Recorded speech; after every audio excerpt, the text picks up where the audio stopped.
पादाने गाते जावे तारो चंद्र पादाने गाते जावे तारो बाबा जे सद्गुरु सद्गुरु पादाने गाते तारो सद्गुरु पादाने गाते तारो सद्गुरु पादाने गाते तारो बाबा जी सद्गुरु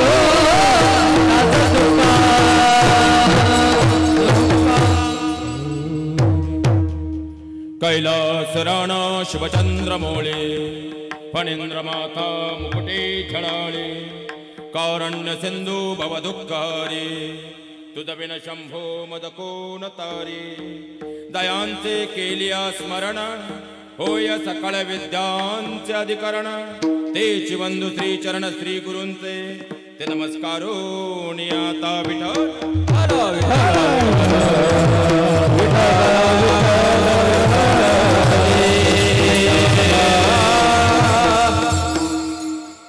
आपुलिया हिता जो असे जागता धन्य माता पिता तयाचिया कुळे कन्या पुत्र होती जे सात्विक तयाचा हरे कवाटे देवा।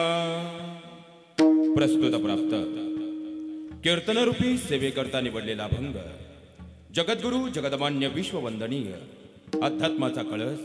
अध्यात्म म्हणजे फक्त धार्मिकता नाही मायबा, अध्यात्म म्हणजे वरिष्ठांप्रतीचा आदरभाव, अध्यात्म म्हणजे कनिष्ठांप्रतीचा करुणाभाव, अध्यात्म म्हणजे वेद वाचण्या अगोदर समोरच्याच्या अंतकरणातील वेदना वाचता येणं, अध्यात्म म्हणजे ग्रंथांच्या आणि संतांच्या संगतीत राहणं, अध्यात्म म्हणजे ग्रंथांच्या आणि संतांच्या संगतीतून घडलेल्या महापुरुषांच्या जीवनातून आपलं जीवन चरित्र घडवणं, अध्यात्म म्हणजे फक्त पूजा अर्चना आणि प्रार्थना नाही तर त्याप्रमाणे आपली दिवसभरातील प्रत्येक कृती असणं। एकंदरीतच अध्यात्म म्हणजे सकाळी उठल्यापासून रात्री झोपेपर्यंत आपल्या हातातील प्रत्येक कार्य हे प्रामाणिक आणि पारदर्शक पद्धतीने करणं, अशी कलियुगातील मानवाला मोक्षाकडे जाणारी साधी सरळ आणि सोपी वैवाट निर्माण करून देण्यासाठी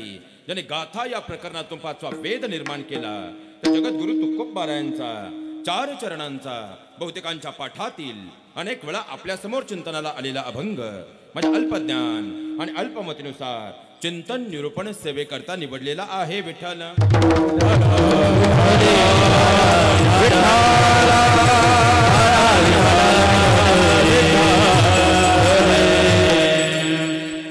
या अभंगावर माझ्या अल्पमतीनुसार चिंतनरूपी सेवा प्रस्तावित करत असताना प्रस्तावना द्यायची ती अशी। खरं तर प्रस्तावना देत असताना आज अंतकरणाला मनस्वी आनंद प्राप्त होतोय, कारण एकीकडे अभिष्ट चिंतन सोहळे म्हटलं की आपण अनेक ठिकाणी पाहत असतो, ते म्हणजे ऑर्केस्ट्रा वगैरे इतर अनेक कार्यक्रम होत असतात, पण कुळी कन्या पुत्र होती जे सात्विक तयाचा हरिक वाटे देवा। खऱ्या अर्थानं कर्तृत्वाचा ज्या घरामधून खऱ्या अर्थानं ही तिन्ही भावंड शिकली म्हणजे आदरणीय आज डॉक्टर साहेबांचा अभिष्ट चिंतन सोहळा। अभिष्ट चिंतन सोहळा का करावा किंवा अभिष्ट चिंतन या शब्दाचा नेमका काय अर्थ आहे, तर माझ्या अल्पमतीनुसार जर खऱ्या अर्थानं अभिष्ट चिंतन सोहळ्याची व्याख्या करायची म्हटलं तर इष्ट माणसाला दृष्ट माणसाची अनिष्ट नजर लागू नये म्हणून आपल्या सगळ्यांच्या चिंतनातून नामचिंतनातून केलं जातं जे सदचिंतन त्याला म्हणतात अभिष्ट चिंतन। आणि डॉक्टर साहेबांच्या अभिष्ट चिंतन सोहळ्याच्या निमित्तानं खऱ्या अर्थानं आपण सर्वांच्या प्रेमातून या ठिकाणी येण्याचा योग आला। पहिल्यांदा आपले सर्वांचे मनपूर्वक व्यक्त करतो, कारण शून्यातून माणसाची प्रगती होत असताना आता मी आज चिंतनरूपी सेवेकरता जाणीवपूर्वक हा अभंग निवडण्याचं कारण असं आहे।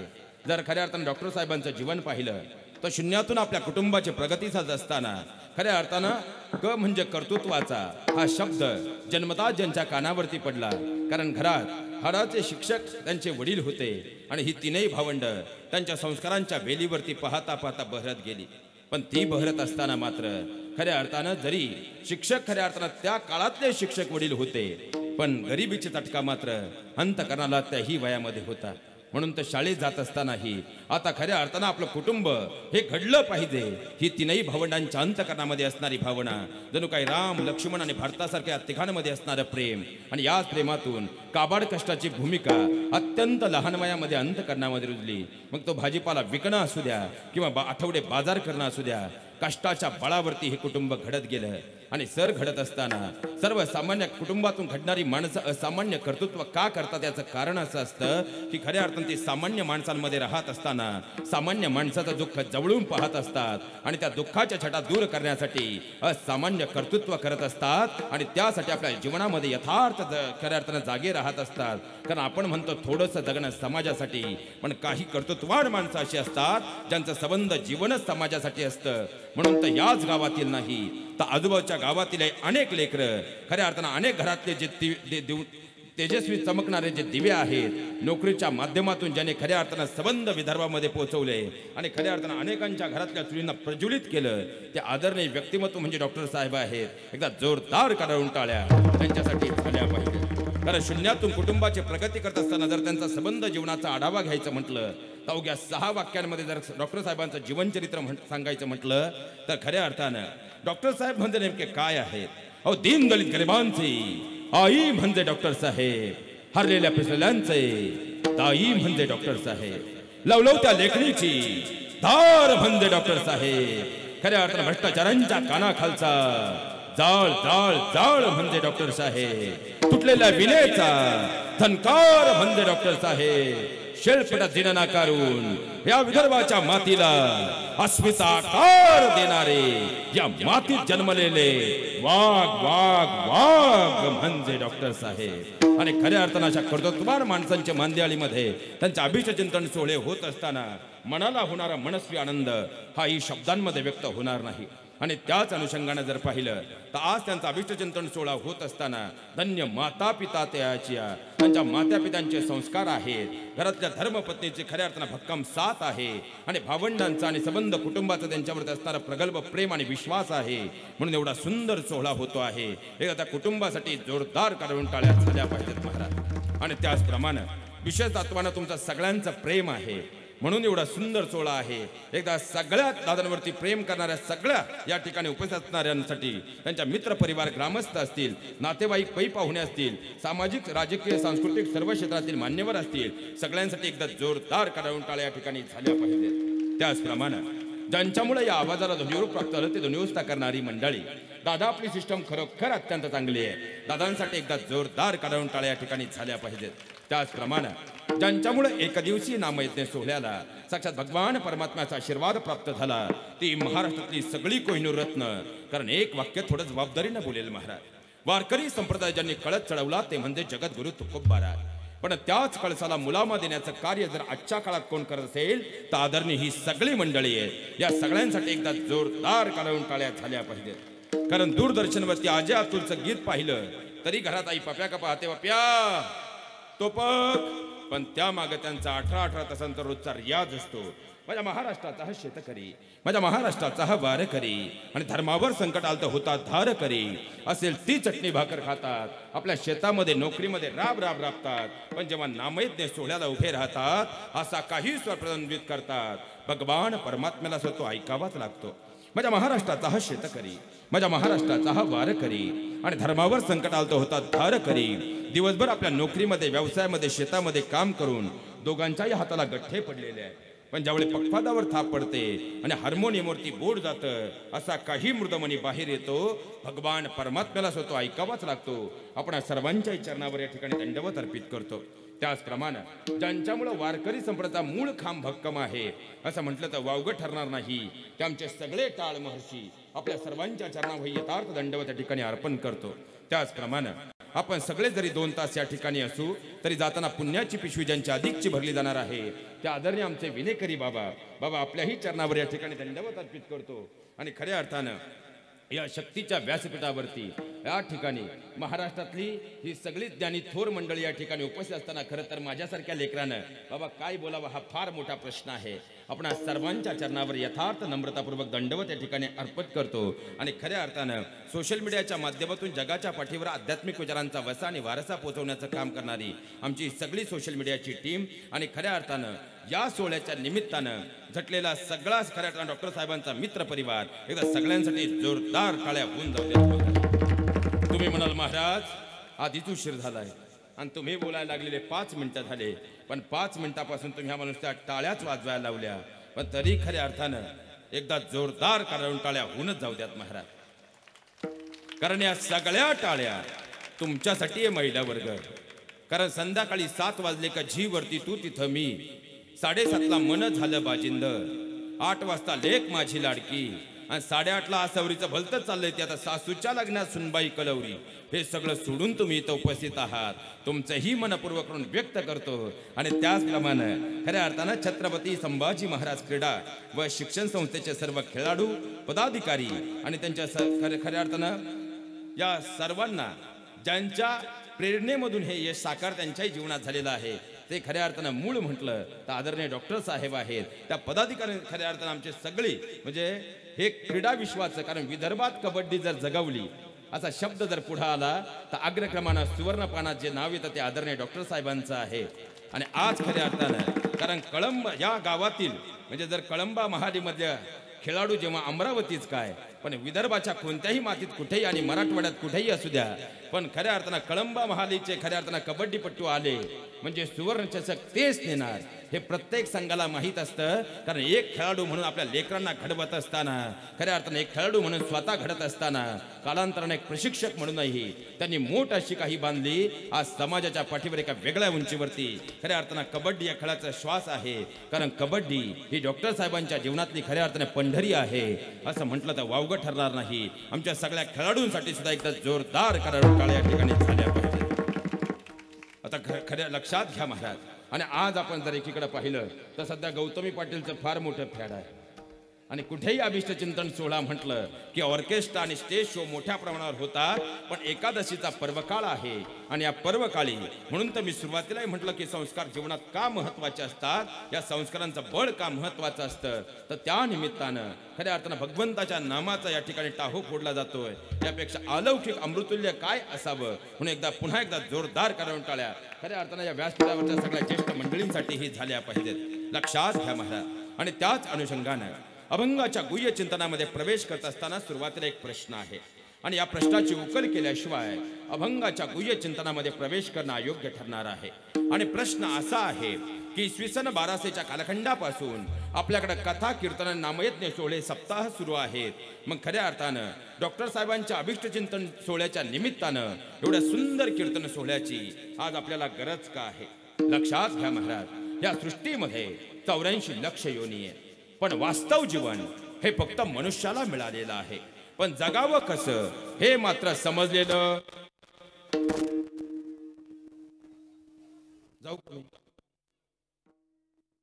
तुम्ही बोलले तर सूत्र जमेल, नाही तर विठोबा रुक्माई ज्ञानेश्वर माऊली समृद्धी महामार्ग बोलत चला. लक्षात घ्या महाराज, 84 लक्ष योनीमधून हा देह आम्हाला मिळाला आहे पण कळाला नाही. कारण 84 लक्ष योनी मधली कोणती योनी पहा महाराज, प्रत्येक योनी आडवी आहे पण चालायला सरळ आहे. आणि एवढा एकच सरळ आहे पण चालायला आडवाय. माणसानं कसं जगावं आणि जगणं संपलं की कसं मरावं हे शिकवण्याचं जे कार्य करतं ते म्हणजे कीर्तन असतं. या पुढे जाऊन सांगू का, एखाद्यानं एखादा गुन्हा केला तर त्याला शिक्षा म्हणजे शासन करणारी जी व्यवस्था आहे, जी यंत्रणा आहे, ती यंत्रणा म्हणजे शासन यंत्रणा. पण त्याच्या मनात तो गुन्हा करण्याचा विचारच कधी येऊ नये म्हणून त्याच्यावर संस्कार बिंबवणारी जी व्यवस्था आहे ती व्यवस्था म्हणजे संस्कार व्यवस्था. आणखी सोपं करून सांगू का, गुड्डी गड्ड्यासोबत पळून गेली तर तिला शोधून आणणारी जी व्यवस्था आहे ती व्यवस्था म्हणजे शासन व्यवस्था. पण आमच्या मुलांच्या आणि मुलींच्या मनात असे विचारच कधी येऊ नये म्हणून त्यांच्यावर संस्कार बिंबवणारी जी व्यवस्था आहे ती व्यवस्था म्हणजे संस्कार व्यवस्था. देह हे काळाचे, धन तेथे मनुष्याचे काय आहे. लक्षात घ्या महाराज, येताना तुम्ही मी काही आणलं, येताना तुम्ही मी काही आणलं नाही, जाताना काही नेणार नाही. आज आपलं काही आहे हा सुद्धा तुमचा आणि माझा भ्रम आहे. पण हेच वाक्य अध्यात्मशास्त्राधारे जर पाहिलं तर येताना घेऊन आलोय ते तुमचं माझं प्रारब्ध आहे. आज करतोय ते आपलं क्रियामान कर्म आहे आणि घेऊन जाणार आहोत ते तुमचं माझं संचित आहे. मग खऱ्या अर्थानं संचिताचं गाठोडं जर आज व्यवस्थित बांधायचं असेल तर आजपासून आपली कर्म आपल्याला आदर्शवत करावी लागतील. आणि कर्म जर आदर्शवत करायचे असतील त्यासाठी संस्कार अत्यंत महत्वाचे आहेत. आणि आज मितीला संस्कार व्यवस्थेचं या संबंध जगाच्या पाठीवरील सगळ्यात मोठं विद्यापीठ जर कोणतं असेल ते म्हणजे कीर्तन आहे. आणि म्हणूनच आज समाजाला खऱ्या अर्थाने एवढं सुंदर सोहळ्याची कीर्तन चांगो कीर्तन चांगो अंग हरे रूप अंग हरे रूप अंग हरे रूप कीर्तन अंग हरे रूप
सगळे स्वरगंधर्व तालमर्ष आणि टाळमर्षींसाठी झाल्या पाहिजेत.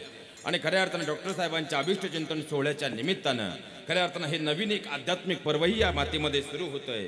तर आज इथं बसलेल्या सगळ्यांनी आता आपल्या गावचा सप्ताही जवळ आलेला आहे आणि आजपासून आपल्या गावात एक अखंड सुरुवात करून घ्यायची. महाराज मला सांगा ही सगळी मंडळी म्हणजे आपल्या सप्ताहाचा आपल्या संप्रदायाचं वैभव आहे.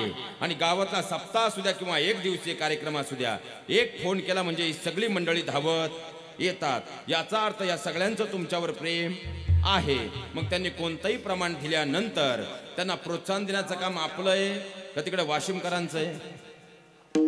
पण आजच नाही तर येणाऱ्या सप्त्यात सुद्धा आपली एक सवय आजच्या दिवशी लागली पाहिजे. महाराज कोणतंही प्रमाण झालं की या सगळ्या मंडळींना प्रोत्साहन देण्यासाठी जोरदार करारून टाळ्या झाल्या पाहिजे. लक्षात घ्या महाराज, आध्यात्मिक दृष्टीनं मोक्षाचं दार उघडणारं साधन आणि खऱ्या अर्थानं प्रापंचिक दृष्टीनं जीवनात संस्कारांचं सगळ्यात मोठं दालन म्हणजे नामसंकीर्तन आहे. आणि म्हणूनच खऱ्या अर्थानं या अष्टचिंतन सोहळ्याच्या निमित्तानंही जगाचं कल्याण व्हावं ही अंतकरणामध्ये ज्यांच्या भावना आहे त्या डॉक्टर साहेबांच्या अभिष्टचिंतन सोहळ्याच्या निमित्तानं हा नामयज्ञ सोहळा आहे. आणि त्या अनुषंगानं जो चिंतनरूपी सेवेकरता निवडलेला अभंग आपुल्या हिता जो असे जागता, पहिला शब्द आहे आपलं हित. आता आध्यात्मिक दृष्टीनं जर आपण हा खऱ्या अर्थानं अभंगाचं चिंतन सार पाहिलं तर तुमचं माझं हित काय आहे लक्षात घ्या. त्या भगवंताच्या नामाचं चिंतन हे 84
थोडा त्रास होईल. मागे जीसीपी आला का एकदा जोरदार करावून टाळ्या होऊन जाऊ द्यात. महाराज लक्षात घ्या महाराज, हित ते करावे देवाचे, मग का करावे समजून घेऊयात.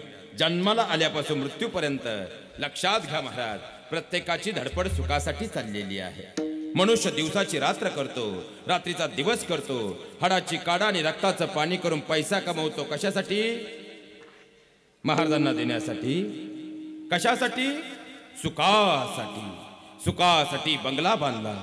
58 वर्ष फाटकी लुंगी लावून तुम्ही इकडे खऱ्या अर्थानं वाशिमला नोकरी केली आणि 58ला रिटायर होऊन 5-50 लाख घेऊन तुम्ही गावात आले. आता प्रत्येक गावात एक टोळी आली. तुमच्या गावात आहे का नाही माहित नाही बाबा, पण रिटायरमेंट नंतर कोणी 5-50 लाख घेऊन गावात येऊ द्या, त्याला मोकळं केल्याशिवाय ही टोळी सोडित नाही. या रावसाहेब, बसा रावसाहेब, तुमच्यासारखा माणूस 4 गावात नाही रावसाहेब. फुगला रावसाहेब, मारली कुदळ, गेले 25. 2च महिने गेले, तुमच्यासारखा माणूस तालुक्यात नाही रावसाहेब. थोडीशी गरज आहे द्या रावसाहेब. आणखी 2 महिने गेले, मोकळं रावसाहेब. 25 लाख बंगल्यात गेले, 25 लाख पाहुण्या रावळ्यांनी जिरावले, तुम्ही झाले मोकळे. महाराज, हे माझं वाक्य नाही. अहो, दारावरच्या कुत्राला जर भाकर मिळाली नाही तर तेही दार बदलल्याशिवाय राहत. महाराज सांगतात, जन हे सुखाचे, दिला घेतल्याचे, अंत हे काळीचे. कारण जोपर्यंत तुमच्याकडून फायदा आहे, हा समाज तुम्हाला जवळ करणारे, तुमच्या जवळचा फायदा संपला, जवळचेही दूर करणारे. आजच्या कलियुगातील ही वास्तविकता आहे. आता सुखासाठी बंगला बांधला, सुख मिळालं महाराज?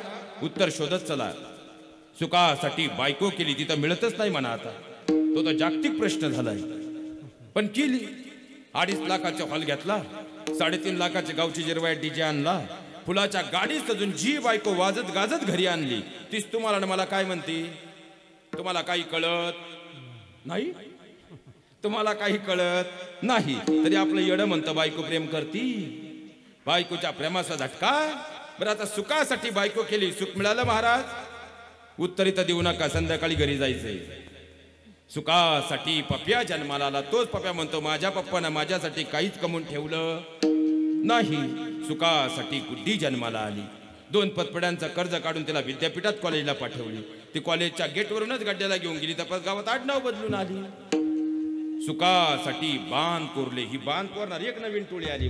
तुमच्या गावात आहे का नाही माहित नाही, पण कोणत्याही गावात जा महाराज, गाव तसं चांगलं, पण तंटामुक्तीच्या अध्यक्षांना भेटलं तर 90% प्रकरण फक्त जमिनीच्या बांधांचे आहेत की नाही? बरं, हा विषय आज इथं बोलण्याची गरज यासाठी निर्माण झाली महाराज.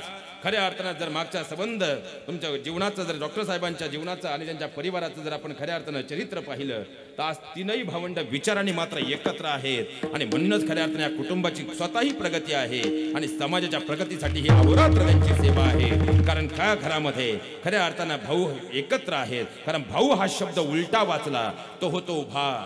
जो कोणतीही परिस्थिती आली, भले घराला भिंत असू द्या, पण कोणतीही परिस्थिती आली, जे मनानं एकत्र येतात त्याला भाऊ असं म्हणतात. आणि आज जर महाराष्ट्राच्या पाठीमध्ये पाहिलं तर सप्ताह असू द्या, सामाजिक कोणताही कार्यक्रम असू द्या, आम्ही खऱ्या अर्थानं एकत्र यायला सामाजिक कार्यक्रमांमध्ये तयार आहोत. पण रक्ताचे भाऊ एका विचाराने एकत्र यायला तयार नसतील तर मग कोणता अध्यात्म आम्ही जिवंत ठेवलंय याचा मात्र विचार करावा लागेल. महाराज, तुम्ही लहान होतात ना, तुम्ही लहान होतात ना, अरे 2 भाऊ जर शाळेत निघाले तर दप्तर तुझ्या पाठीवर की दप्तर माझ्या पाठीवर, यावरून 2 भाऊ एकमेकांशी भांडत होते, एकमेकांना मारत होते.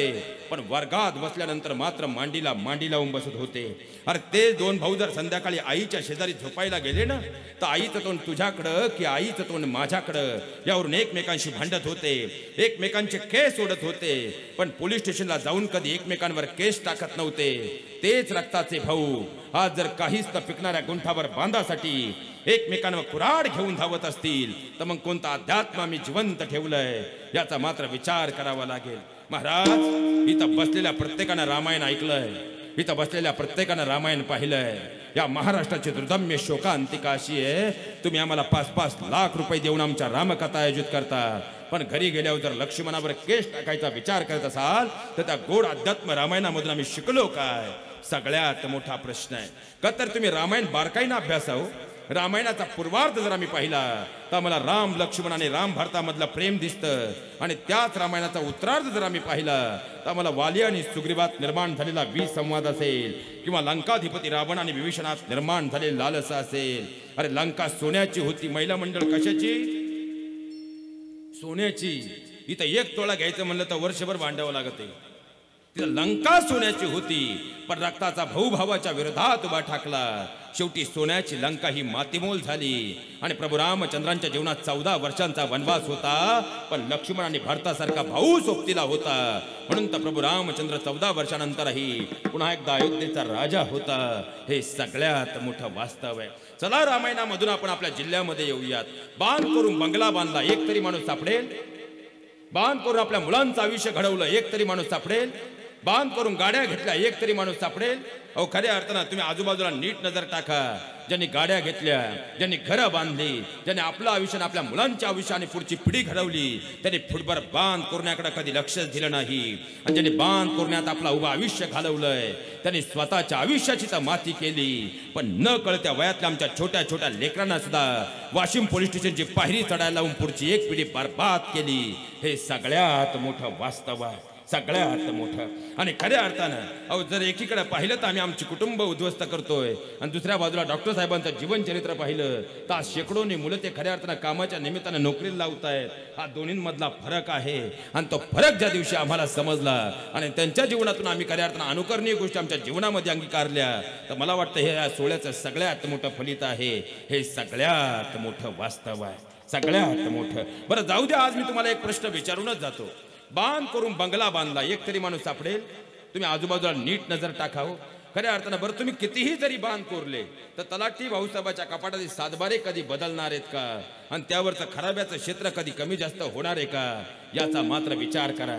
अरे आमच्या हजारो पिढ्या आल्या, त्या बांधावर बसल्या, एका ताटात जेवल्या, कधी कधी भांडल्याही, आणि शेवटी त्या बांधात मिसळून गेल्यात.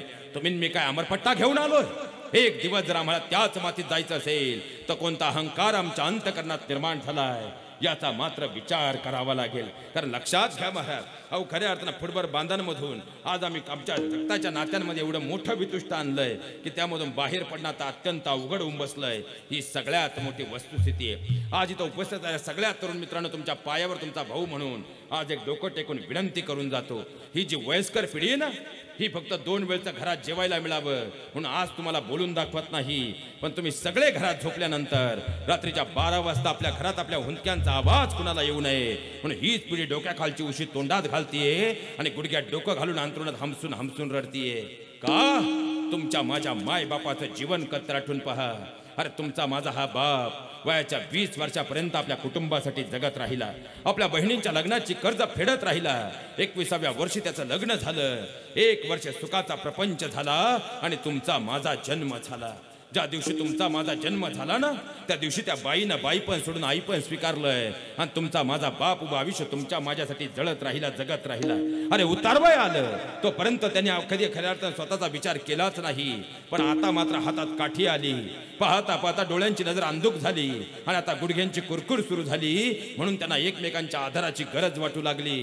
मात्र जेव्हा त्यांना एकमेकांच्या आधाराची गरज वाटू लागली, नेमकं त्याच वेळी काहीच न फेकणाऱ्या गुंठावर बांधासाठी रक्ताच्या 2 भावांमध्ये वितुष्ट आलं. जशी आम्ही 7 बाऱ्याची फाळणी केली, जशी आम्ही जमिनीच्या बांधाची फाळणी केली, तशीच आज जर आम्ही जन्म देणाऱ्या आमच्या मायबापांची सुद्धा फाळणी करत असू तर जगाच्या पाठीवर असणारी सगळी तीर्थक्षेत्र तुम्ही दर महिन्याला जरी फिरलात तरी तुम्हाला स्वर्गात काही नरकात तरी जागा मिळेल का याचा मात्र नक्की विचार करा, नक्की विचार करा.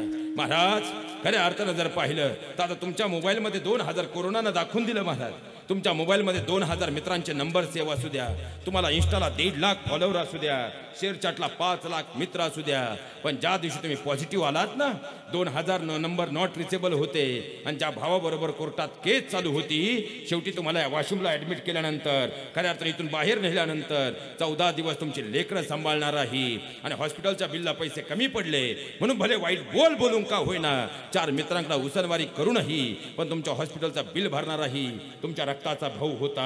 हे जीवनात कधी विसरू नका, जीवनात कधी विसरू नका. म्हणून हात जोडून तुम्हाला विनंती करून जातो. महावैष्णवमाऊली ज्ञानोबा आहे ज्ञानेश्वरीच्या 2ऱ्या अध्यायामध्ये फार गोड वर्णन करतात महाराज. राजहंसापुढे चाचूचे आर गडे तोडी जेवी क्षीर निराचे. राजहंस ज्याप्रमाणे दूध आणि पाणी वेगळं करून पितो ना, त्याप्रमाणे प्रत्येक गावात 2 टोळ्या आल्यात. पहिली टोळी महिला मंडळ तुमच्याकडे आली, जिला मंथरेची टोळी म्हटलं जातं. लक्षात ठेवा, रामराज्यात एक मंत्रा होती. किती? जाऊ कमी? किती? एक. देवाच्या नगरीत एक मंत्रा होती पण तिनं देवाच्या नगरीचं स्मशान केलं. आता आपल्या प्रत्येक वस्तीवरती 5-5 मंथर आहेत की नाही? या तुमच्या घरापर्यंत येतील, तुमच्या कानामध्ये खऱ्या अर्थानं कुरबुर करतील. अशा मंत्रांचं ऐकून खऱ्या अर्थानं आपलं कुटुंब उद्ध्वस्त करायचं की अशा मंत्रांना बाजूला ठेवून ज्या घरात आपल्याला खऱ्या अर्थानं पुढच्या 7 पिढ्यांचा वंश घडणार आहे आणि शेवटी आपली सुनच आपल्याला पाणी पाजणार आहे, त्या घरातल्यांचा विचार करायचा. माझ्या बहिणींना एवढा जरी तुम्ही विचार करू शकलात तर खऱ्या अर्थानं आजची सेवा सफल आहे असं म्हणण्याचा अधिकार प्राप्त होईल. हे सगळ्यात मोठं वास्तव आहे. कारण डॉक्टर साहेबांचा अभिष्टचिंतन सोहळा होत असताना आज समाजाच्या पाठीवर एवढं मोठं ते काम यासाठी करतायत आणि एवढं मोठं काम करण्याचं बळ यामुळे मिळतं की त्यांच्या घरातून खऱ्या अर्थानं त्यांना तो पाठिंबा भक्कम आधार आहे. म्हणून तर खऱ्या अर्थानं समाजाच्या पाठीवरती अनेकांचे आधार होत आहेत. हे सगळ्यात मोठं वास्तव आहे, सगळ्यात मोठं. आणि दुसरी टोळी पुरुष मंडळी तुमच्याकडे आली, गावकीन भावकी, ही टोळी डबल डेंजर राहते. ही 5 रुपयाच्या अमृतुल्यमुळे तोही दाला झालाय. आता त्या 10 रुपयाच्या कटिंगच्या मध्ये फक्त एकच ठरवते, कोणत्या भावंडात भांडणं लावायची. ही पारावर बसल्या बसल्या ही टोळी तुमच्या जवळ येईल. कावळ्याच्या चोचेप्रमाणे तुमच्या मनात खऱ्या तुमच्या भावंडांबद्दलच्या वितुष्टाचे विष तुमच्या कानापर्यंत पोहोचवेल. अशांचं ऐकून आपलं कुटुंब उद्ध्वस्त करायचं की अशा कावळ्यांना बाजूला ठेवून आपलं कुटुंब घडवायचं, याचा मात्र विचार करा. कारण खऱ्या अर्थाने या अभिष्टचिंतन सोहळ्याच्या निमित्तानं तुम्ही एवढे सगळे डॉक्टर साहेबांच्या प्रेमामुळे जमलात, पण आज त्यांच्या घरातली 3ही भावंड एका विचारानं पुढे जात आहेत, एका विचारानं समाजाच्या पाठीवर पुढे जात आहेत. म्हणून तर खऱ्या अर्थानं समाजामध्ये प्रगतीचं वार ते वाहू देत आहेत. खऱ्या अर्थाने ही सगळ्यात मोठी वास्तवता आहे. मूळ मुद्द्यावर येतो. आता सुखासाठी बंगला बांधला, तुम्ही तुमच्यासाठी बांधलाय का मुलांसाठी बांधलाय? लवड नाही बोलायचं. ज्या दिवशी तुम्ही घर बांधण्याचा निर्णय घेतला त्या दिवशी ठोकळा वीट होती 3.5 रुपये आणि लोखंड होतं 32 रुपये. पण ज्या दिवशी तुम्ही घर बांधलंय त्या दिवशी 13 रुपये ठोकळा होता आणि 68 रुपये लोखंड होतं. जवळजवळ आयुष्याची 30 वर्ष फक्त तुम्ही एक घर बांधण्यासाठी घालवलीत. ते घर तुम्ही तुमच्यासाठी बांधलं का मुलांसाठी बांधलं? मुलांसाठी. मग आपला लाडका बापी आपण गेल्यावर म्हणेल का आपल्या वडिलांना बेडरूम मध्ये आंघोळ घालू? आपली लाडकी बायको नंतर लादी पुसून घेईल. तुम्ही घर लाखाचं काय करोडोचं जरी बांधलं त्या घरावर आपला अधिकार कुठपर्यंत आहे? जोपर्यंत आंघोळीला बाहेर पाणी निघत नाही आणि तिथं खाट ठेवली जात नाही तोपर्यंत त्यावर आपला अधिकार आहे. आता सुखासाठी बायको केली, बायको आपली कुठपर्यंत आहे? जोपर्यंत 6 पत्र्याखाली अग्निडाग दिला जात नाही तोपर्यंत बायको आपली. एका ताई म्हटली बा महाराज असं का बोलले, सतीप्रथा परत चालू करून पहा. सुखासाठी पप्या जन्माला आला, पप्या आपला कुठपर्यंत आहे? जोपर्यंत पप्याच्या डोक्यावर पिवळे तांदूळ पडत नाही आणि त्याची नवीन आलेली गुड्डी श्रावण पाटीला जात नाही आणि श्रावण पाटीच्या गोडपुऱ्या आणत नाही आणि त्या गोडपुऱ्याजवळ जोपर्यंत सगळी वस्ती खात नाही तोपर्यंत पप्या आपला आहे. पण एकदा श्रावण पाटीच्या गोडपुऱ्या सगळ्या वस्तीनं खाल्ल्या तिथून पुढे पप्या आपला राहत. तुम्ही म्हणताय, मी म्हणत नाही. खऱ्या अर्थानं बरं गुड्डी आपली कुठपर्यंत आहे? जोपर्यंत फुलाच्या गाडी सजून ती जात नाही तोपर्यंत गुड्डी आपली आहे. त्यानंतर आपला अधिकार राहत नाही. सुखासाठी बांध कोरले, ते बांधही आमच्या किती दिवस येतो?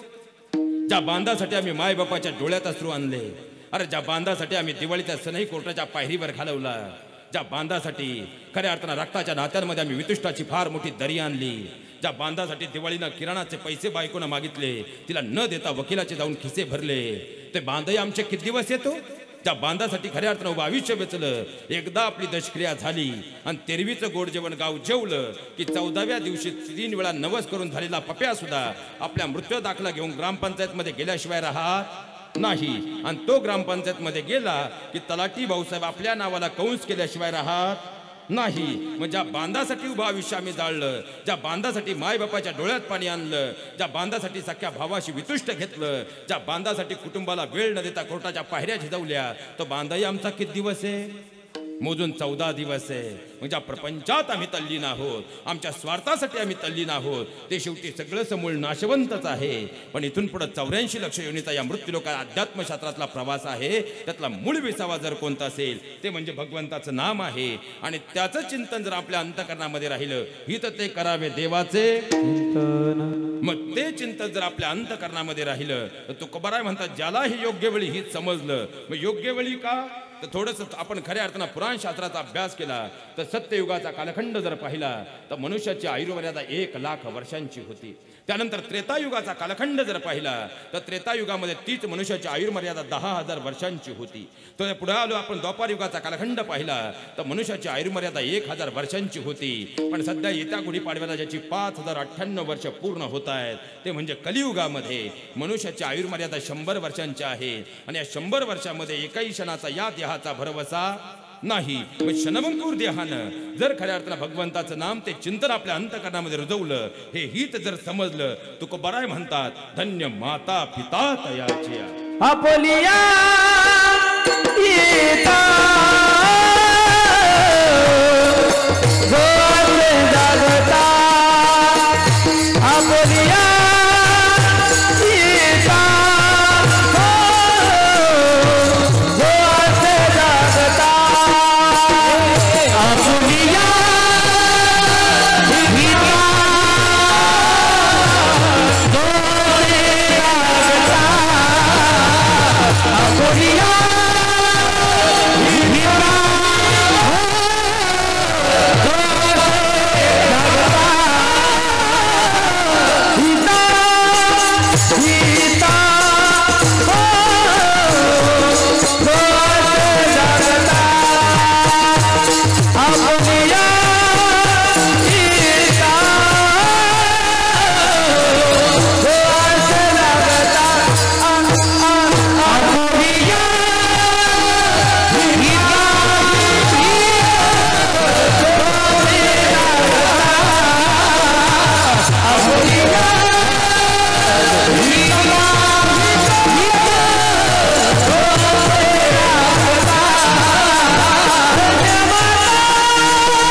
आपण टाळ्या वाजवायचं विसरलो. इकडे माग काय झालं, एकदा जोरदार करावून टाळ्या होऊन जाऊ द्यात महाराज.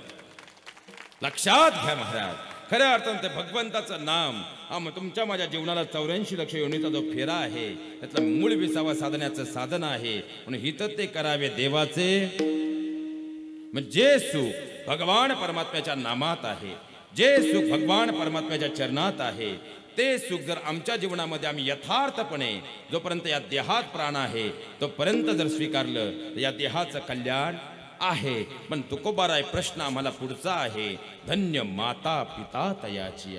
मग माता पित्याला धन्यता का आहे? एका वाक्यात जर सांगायचं म्हटलं तर डॉक्टर साहेबांच्या जीवनाचा जर प्रवास यथार्थ आपण पाहिला तर खऱ्या अर्थानं आपल्या कुटुंबामध्ये जर जन्मतात क म्हणजे कमळाचा नाही तर क म्हणजे कर्तृत्वाचा हा विचार ज्यांना घरामध्ये खऱ्या अर्थानं पाळण्यातच मिळाला आणि जीवनाचा यथार्थ प्रवास करत असताना आपल्या कुटुंबासाठी काबाड कष्ट करत असताना त्याच कष्टातून जाणारी तरुणाई पाहिली आणि त्याच तरुणाईच्या अंतःकरणामध्ये विचारांचा जागर निर्माण केला. नव्हे तर यथार्थ पैसा जीवनात कितीही मिळेल पण जर शरीर जवळ नसेल तर त्या पैशाचा उपयोग शून्य आहे. म्हणून तर व्यायामाचं महत्त्व समाजाला पटवून सांगत असताना कबड्डीच्या माध्यमातून खऱ्या अर्थानं विदर्भाच्या मातीमध्ये कबड्डी हा आवाज त्यांनी घुमवला. नव्हे तर विदर्भाच्या मातीत घुमवलेला आवाज हा संबंध महाराष्ट्राच्या पाठीवरती वेगानं फिरवला. म्हणून तर मी सुरुवातीलाही सांगितलं, कळंब महालीचे कबड्डीपट्टू जिथे जातील असं इतर कितीही मोठे संघ असू द्या, पण खऱ्या अर्थानं समस्त डॉक्टर साहेबांचा संघ आलाय म्हणजे आता सुवर्ण चषक खऱ्या अर्थानं पाहिला गेलं तर कळंबा माहुलीमध्ये जाणार आहे. हे जे वातावरण निर्माण झालं, मग एक खेळाडू ते एक प्रशिक्षक आणि हे सगळं करत असताना एकंदरीत सगळ्यांना बांधण्याची वृत्ती जी आहे ही जर कुठून आली असेल तर त्याचं मूळ म्हणजे खऱ्या अर्थानं आदर्श असे राष्ट्रपती पदक विजेते. मला वाटतं खऱ्या अर्थानं विदर्भाचा पहिला मान ज्यांना मिळाला ते म्हणजे डॉक्टर साहेबांचे आदरणीय वडील, ज्यांच्या संस्कारांच्या बळामधून खऱ्या अर्थानं त्यांचं जीवन घडलं. तर माया आणि संस्कार हे आईंकडून मिळाले, म्हणून तर प्रत्येकाच्या अंतःकरणामध्ये तो मायेचा ओलावा जपत समाजाला पुढे नेण्याचं काम ते करतायत. याचं कारण असं आहे, धन्य माता पिता तयाचिया, ते मायबापांचे संस्कार आहेत, म्हणून तर अशी लेकरं घडत असतात. हे सगळ्यात मोठं वास्तव आहे. हो, खऱ्या अर्थानं ते खरं पाहिला गेलं तर विठ्ठलपंत आणि रुक्मिणी मातेचे ते संस्कार होते, म्हणून ते वेदांचे ज्ञाता असणारे ज्ञानोबाने घडले महाराज. हो, खऱ्या अर्थानं माझ्या कनकाई माऊल्याने बोल्लबांचे ते संस्कार होते, म्हणून तर त्या संस्कारांच्या बळावरती जगद्गुरु तुकोबाराय घडले मायबाप. हो, ते मासाहेब जिजाऊ आणि शहाजी राजांचे संस्कार होते, म्हणून तर त्या संस्कारांच्या बळावरती छत्रपती शिवाजी राजे घडले महाराज. हो, या महामातांनी, या महापुरुषांनी आपल्या लेकरांना असे काही संस्कार दिले ज्या संस्कारांच्या बळावरती खऱ्या अर्थानं ह्या पुरुषांचा महापुरुष झाला. त्याप्रमाणे दादांच्याही जीवनामध्ये त्यांच्या मात्या पित्यांचे ते संस्कार आहेत, म्हणून तर आपलं जीवन समाजासाठी हा ध्यास त्यांच्या अंतःकरणामध्ये निर्माण झाला. आणि जेव्हा अशी लेकरं जन्माला येतात तेव्हा खऱ्या अर्थानं धन्यता मात्या पित्याला असते. आणि खऱ्या कारण याचं कारण एकमेव आहे की त्या मात्या पित्यांचे ते अभेद्य संस्कार असतात, म्हणून तर मातीचा गोळा घडत असतो. महिला मंडळ आपली लेकरं ती बोलत चला बा, आपली लेकरं. आता लेकरांचं काय घेऊन बसले दादा, आईच दर रविवारी ब्युटी पार्लरला आहे, काय गुड्डी कुंज हरीच्यापेक्षा करता. तर आपल्यालाही बोलून काय करायचे बरं, राग येतो तिला. ॲब्रो करते ॲब्रो. हे ॲब्रो काहून करीत असावं? हे घरात घुसताना दरवाजाच्या फटीत अडकत्यात का माहेर जाताना इष्टीच्या दरवाजात गुतत्यात. पण आईच दर रविवारी जर पार्लरला असेल तर गुड्डी कुंज हरीच्यापेक्षा काय करता बरे. का ताई म्हटली बा महाराज व्यासपीठावर असं का बोलले, घ्या पुरावा. हे तर वडील जे जे करती तया नाम धर्म ठेवीती. आज आमचा मुलगा जर आम्हाला उलट बोलत असेल ना, माझ्या बहिणीनं लक्षात घ्या का तरी त्यानंही त्याच्या आजोबांना तुम्ही उलट बोलताना नक्कीच ऐकलं असेल. जाऊ द्या महिला वर्ग, मी तुमच्या भावासारखा आहे आणि भाऊ म्हणून 10 मिनिटासाठी विषयांतर करतो.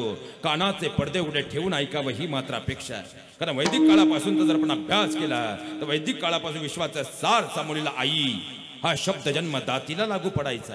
आता काळ बदलला. आईची मम्मी, मम्मीचा मम्मा आणि मम्माचा मॉम कधी झाला आमचं आम्हालाच कळलं नाही. हा स्टॉप जीनच्या काळात आईचा पदर हरवलाय, म्हणून तर गदर झालाय आणि नवीन पिढीत बदल झालाय. अहो, मुलांवरती पहिलं गर्भसंस्कार हे आईच्या उदरात होतं. कुरुक्षेत्रात कसं घुसायचं आणि चक्रव्यूह कसा भेदायचा हे अभिमन्यू आईच्या गर्भात शिकला. झोप लागली जन्मदातीला, अभिमन्यू संपला. आताची आमची अवस्था काय आहे? मासाहेब जिजाऊंच्या गर्भात जेव्हा शिवबाराजे आकार घेत होते तेव्हा मासाहेब काय करायच्या? माझ्या खऱ्या अर्थानं लेकरू गोरपान जन्माला यावं म्हणून काजू बदाम उघडून पित नव्हत्या. ज्ञानाचा बाळकडू आपल्या राजांना पाजत होत्या, कुळाचा अभिमान बांधवत होत्या. जाऊ द्या महिला वर्ग, तुमचा भाऊ म्हणून तुम्हाला एक प्रश्न विचारून जातो. ज्या पुण्य पावन तीर्थक्षेत्रात तुमचा जन्म आहे किंवा तुम्ही सासरी आलेला आहात, मग तुम्हाला असं वाटत नाही का हो आपल्याही पोटी उद्याचे शिवराय जन्माला आले पाहिजे, आपल्याही पोटी उद्याचे शंभूराजे जन्माला आले पाहिजे, आपल्याही पोटी उद्याचे डॉक्टर बाबासाहेब आंबेडकर, महात्मा फुले, अण्णाभाऊ साठे जन्माला आले पाहिजे, आपल्याही पोटी उद्याची रमाई जिजाऊ जन्माला आली पाहिजे, आपल्याही पोटी उद्याची सीता मीरा जन्माला आली पाहिजे, आपल्याही पोटी उद्याची रुक्मिणी अहिल्यामाई जन्माला आली पाहिजे. तुम्ही तर गप्पच झाले गो. फॅरन लवलीचा जमाना आलाय महाराज. आता आम्हाला वाटतं आमची मुलगी विश्वसुंदरी म्हणून घडावी. एवढा सुंदर नामयज्ञ सोहळा चालू आहे. खऱ्या अर्थानं दादांच्या अभिष्ट चिंतन सोहळ्याच्या निमित्तानं एवढंच खऱ्या अर्थानं तुम्ही सगळे प्रेमाने या ठिकाणी जमलेले आहात आणि या ठिकाणी एवढा सुंदर नामयज्ञ सोहळा चालू आहे. पण जर या कार्यक्रमाच्या निमित्तानं आता, कारण वाशिम पट्ट्याच्या अलीकडं मला वाटतं खऱ्या अर्थानं मी समृद्धी मधून आलो त्यामुळे मधून येता आलं नाही, पण बॉलिवूडच्या एका हिंदी चित्रपटाचं शूटिंग गेल्या 6 दिवसापासून इकडं सुरू आहे आणि तिथं आलेल्या बॉलिवूडच्या अभिनेत्रींना बातमी कळाली की डॉक्टर साहेबांचा अभिष्ट चिंतन सोहळा आहे. आज संध्याकाळी 8 ते 10चं कीर्तन आहे. खऱ्या अर्थानं आपणही भेट द्यायला संध्याकाळी 9 वाजता जाऊ. आणि एवढीच बातमी तुमच्या आजूबाजूच्या 10 गावांमध्ये फिरत राहिली की आज संध्याकाळी 9 वाजता बॉलिवूडच्या सुप्रसिद्ध अभिनेत्री भेट देण्यासाठी खऱ्या अर्थानं कळंबा महालीमध्ये येणार आहेत. आता मला तुम्हीच सांगा, आजूबाजूच्या 10 गावात एक तरी माणूस सापडेल का तिकडं? सगळे कुठं असतील? कुठं असतील? आणि आता जर पाऊस असता तरी सगळे कुठं असतील? नाही सायकल मिळाली तर मोटरसायकल, मोटरसायकल नाही मिळाली तर पिकअप नाही मिळालं तर जीसीपीच्या फणीवर. पण सगळे कुठं? मला तर आताच प्रश्न पडलाय ते बसतील कुठं? पण इथे एकच विचार करा महिला वर्ग, मी तुमच्या मुलासारखा आहे. ज्यावेळी याच अभिनेत्री समोरून येत असेल ना, कुणीतरी शिट्ट्या वाजवत असेल, कुणी काहीतरी गलिच्छ कमेंट पास करत असेल आणि कुणातरी विक्षिप्त वासनांद नजर त्यांच्या शरीरावर फिरत असेल, मग आम्हाला वाटतं आमच्या मुलींकडे समाजानं त्या नजरेनं पाहावं. आपल्या मुलीला कधीही विश्वसुंदरी बनवण्याचा टाच करू नका. अरे बनवायचंच असेल तर आपल्या मुलीला संस्कार सुंदरी बनवा मायबाप, संस्कार सुंदरी बनवा. कारण खऱ्या अर्थानं हे जग जिच्या पाया पडतं तिला सीता म्हटलं जातं, तिला मीरा म्हटलं जातं, तिला माँ साहेब जिजाऊ म्हटलं जातं, तिला अभिनेत्रीच्या नावानं कुणीच ओळखत नाही हो. मग एखाद ताई म्हणेल, महाराज तुम्ही जर असं म्हणताय मग रूपाच्या सौंदर्यतेला काहीच किंमत नाही का? असंही मला म्हणायचं नाही. सोपं करून सांगतो. आता या लॉकडाऊन मध्ये पप्यानं 3 वेळा पोलीस स्टेशन केलं, पण गोरीपान बायको घरी आणली. पप्यानं बायको गोरीपान केली, पण जर त्या स्वभाव चांगला नसेल तर ती ज्या घरात जाईल त्या घराचा स्वर्ग होईल का नरक? महिला मंडळ, स्वर्ग होईल का नरक? नरक. आणि भले एखादी रंगानं सावळी मुलगी असू द्या, पण स्वभावानं जर अत्यंत चांगली असेल तर ती ज्या घरात जाईल त्या घराचा स्वर्ग होईल का नरक? स्वर्ग. कारण गुणांची सौंदर्यता ही काळानुसार वाढणारी आहे आणि रूपाची सौंदर्यता ही काळानुसार कमी होणारी आहे. मग आम्ही कोणत्या सौंदर्यतेला महत्व देतो? माझ्या बहिणींनो याचा विचार करायला हवा. म्हणून आजपासून मी दिसते कशी यापेक्षा मी घरात वागते कशी, आल्या गेल्या पाहुण्यांचा आदरातिथ्य करते कशी आणि आपल्या घरातल्या आपल्या सासऱ्यांसोबत राहते कशी, याला तुम्ही आता प्राधान्य देणं काळाची गरज आहे. अहो आम्ही किती मोठ्या घरात राहतो आणि किती स्क्वेअर फूटच्या बंगल्यात राहतो. माझ्या बहिणींना या गोष्टीला आजपासून किंचितही किंमत देऊ नका. पण आम्ही आमच्या घरातल्या सासऱ्यांसकट किती जणांच्या हृदयात आहोत याला सगळ्यात मोठी किंमत आहे. आणि एवढे एकच वाक्य जरी तुम्ही आजच्या कीर्तनातून घेऊन गेलात, तुमचं मला माहीत नाही भगवंताच्या दरबारातली आजची सेवा यशस्वी असेल मायबाप, यशस्वी असेल. आता 15 दिवस झालं नाही, मराठवाड्यात एका ताईने मला कीर्तन संपल्या विचारलं होतं, महाराज काय सांगता सासऱ्यांची सेवा करा. माझी सासू एवढी फटकळ आहे, मला प्रत्येक शब्दात टाकून बोलते. आणि सासरे तर एवढे हुशार आहेत, मी घरात असलं का म्हणतात, काय चाललंय बाळा, बरी आहे ना बाळा, तब्येत कशी बाळा, तिचं ऐकू नको बाळा. पण मी शेतात कपाशीकडे कामाला बाहेर पडले का माझ्याच आहेरात आलेला सोफा सीट होते, सासूबाई शेजारी बसले का मी माझ्याच नावानं ते दिवसभर टाहो फोडत राहतात. म्हणून महाराज शेवटी कंटाळून मी या दोघांनाही वृद्धाश्रमात नेऊन ठेवलं. तुम्ही सांगा मी काय चूक केली? म्हटलं ताई तुझं अगदी बरोबर आहे, मान्य करतो तुझी सासू फटकळ आहे, हेही मान्य करतो तुझे सासरे फटकळ आहेत. फक्त ताई आज माझ्या एकाच प्रश्नाचं उत्तर दे, तेच जर तुझे सासरे तुझे जन्म देणारे तुझे मायबाप असते आणि स्वभावानं असेच फटकळ असते, तू त्यांनाही वृद्धाश्रमात नेऊन ठेवलं असतं का?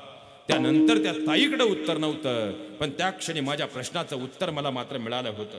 माझ्या बहिणींना माझं कीर्तन तुम्हाला पटलं नाही, मरेपर्यंत मला तुमच्या गावात कधी बोलू नका. पण आज तुमचा भाऊ म्हणून तुमच्या पायावर डोकं टेकून विनंती करून जातो. सध्या लग्न सीजन चालू आहे, 1.5 महिना झालाय तुळशीचं लग्न झालंय.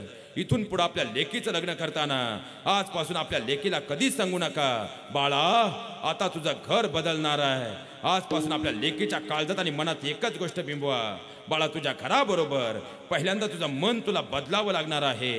कारण तू ज्या घरात जाणार आहे त्या घरातल्या पुढच्या 7 पिढ्यांचा स्वर्ग करायचा की पुढच्या 7 पिढ्यांची माती करायची, हे फक्त आणि फक्त तुझ्या वागण्या बोलण्या आणि संस्कारावर अवलंबून असणार आहे. अहो आपली मुलगी शिकली पाहिजे, शिकून डॉक्टर वकील इंजिनियर झाली पाहिजे, पण एक दिवस तिला सासरी जायचंय म्हणून ती संस्कारानं सुद्धा परिपूर्ण झाली पाहिजे. याकडे आज आई म्हणून आम्ही लक्ष देतोय का? माझ्या बहिणींना याचा नक्की विचार करा. तुम्हालाही भाऊ आहे ना, कारण समृद्धी महामार्ग इकडे आल्यामुळे विचारावं लागते आता. पण असं होऊ नये महिला वर्ग. पण आज संध्याकाळी तुमच्या भाऊजाईनं तुम्हाला फोन केला आणि सांगितलं की आजपासून मी तुमच्या आईला म्हणजे सासूला सांभाळणार नाही, तुम्ही तिची सोय करा. तुम्ही खरं सांगा, यांना झोपू द्याल तुम्ही आज रात्रभर? ओ तिने मला लहानाचं मोठं केलंय.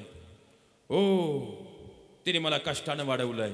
जाता का अंता त्यालाही बिचारायला नवसानं मिळाली. रात्री 1:30 निघाला.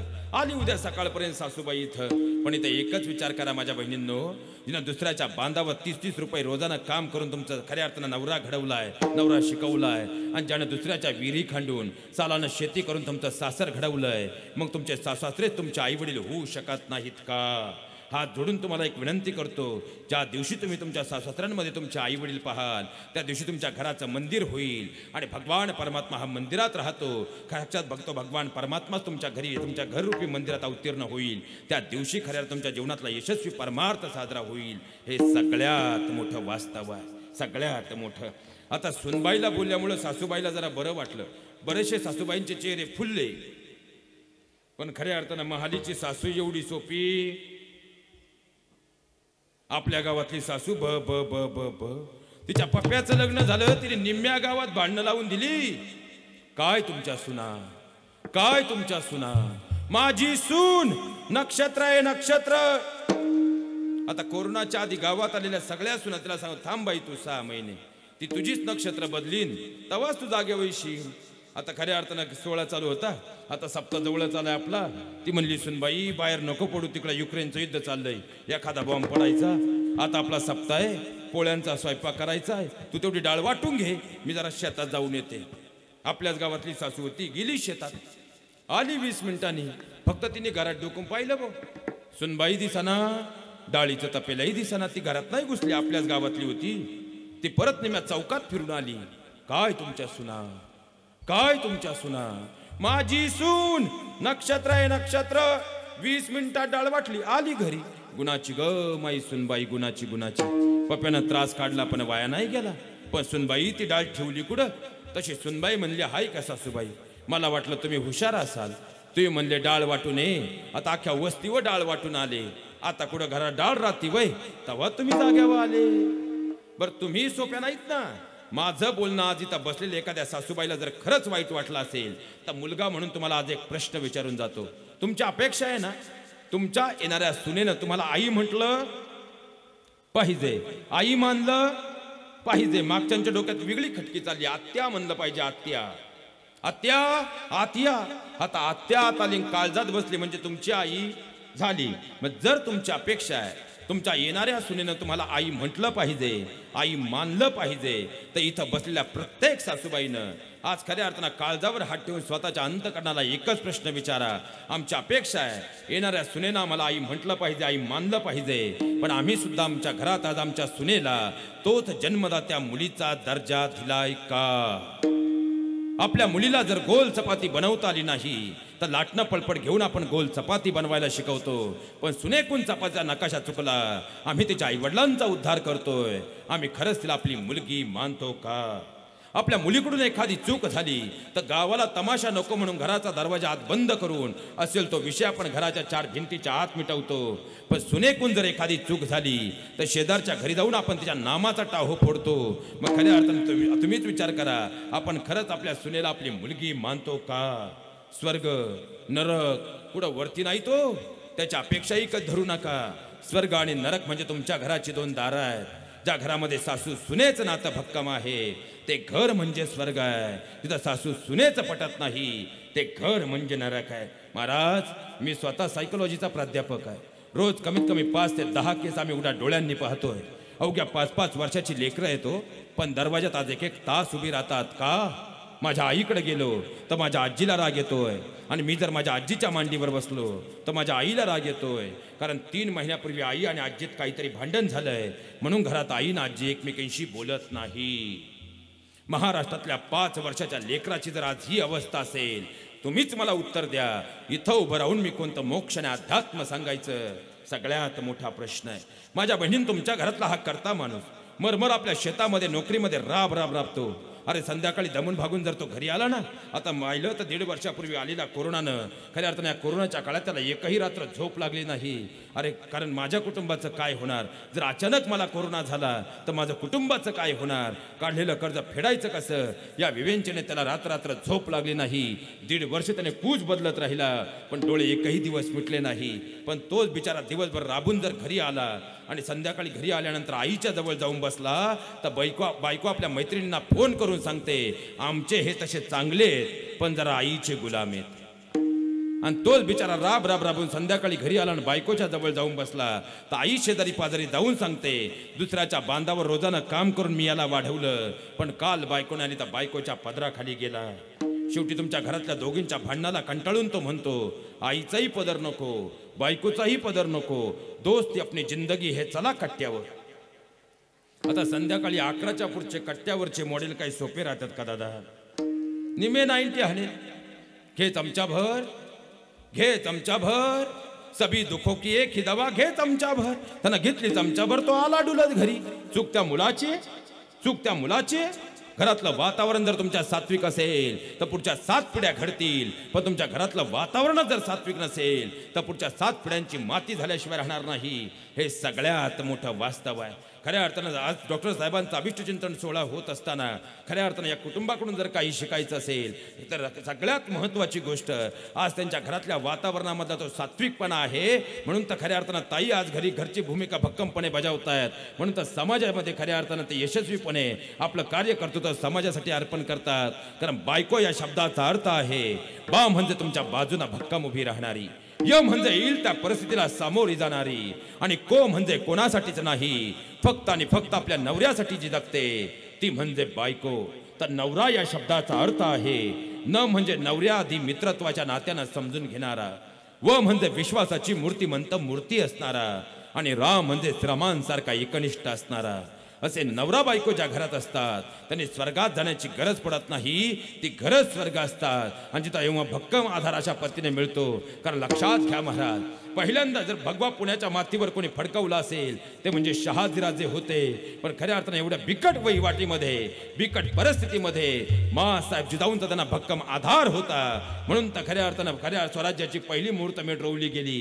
हे सगळ्यात मोठं वास्तव आहे. अफजल खानाच्या भेटीला जाताना खऱ्या अर्थानं राजांची धर्मपत्नी राजांना सांगत होती, माझ्या आठवणीनं आणि माझ्या काळजीनं तुमची पावलं थकू नये. म्हणून तर खऱ्या अर्थानं शनात अफजल खान फाडला. महाराज, ज्या घरामध्ये धर्मपत्नीची भक्कम साथ असते त्या घरातले पुरुष महापुरुष म्हणून पुढे जात असतात. त्यासाठी पहिल्यांदा आमच्या घरात बदल होणं ही काळाची गरज आहे. हे सगळ्यात मोठं वास्तव आहे. आणि आई वडिलांचे जर संस्कार योग्य असतील तरच पुढची पिढी घडत असते. आणि आई वडिलांच्या संस्कारातून घडलेली पुढची पिढी ही फक्त तुमच्या माझ्यासारख्या समाजामध्ये उभ्या असताना त्या समाजाचा हर्ष होत नाही. तर तुकोबराय सांगतात, जर सात्विकता त्या कुळामध्ये आली तर खऱ्या अर्थानं त्याचे अभिमान हा साक्षात देवालाही वाटतो. अभंगाच्या द्वितीय चरणात कुड़ी कन्या पुत्र होती से सात्विक हो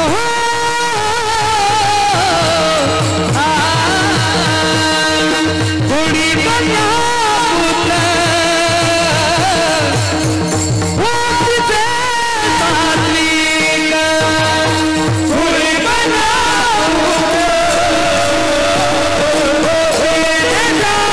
Oh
इकडं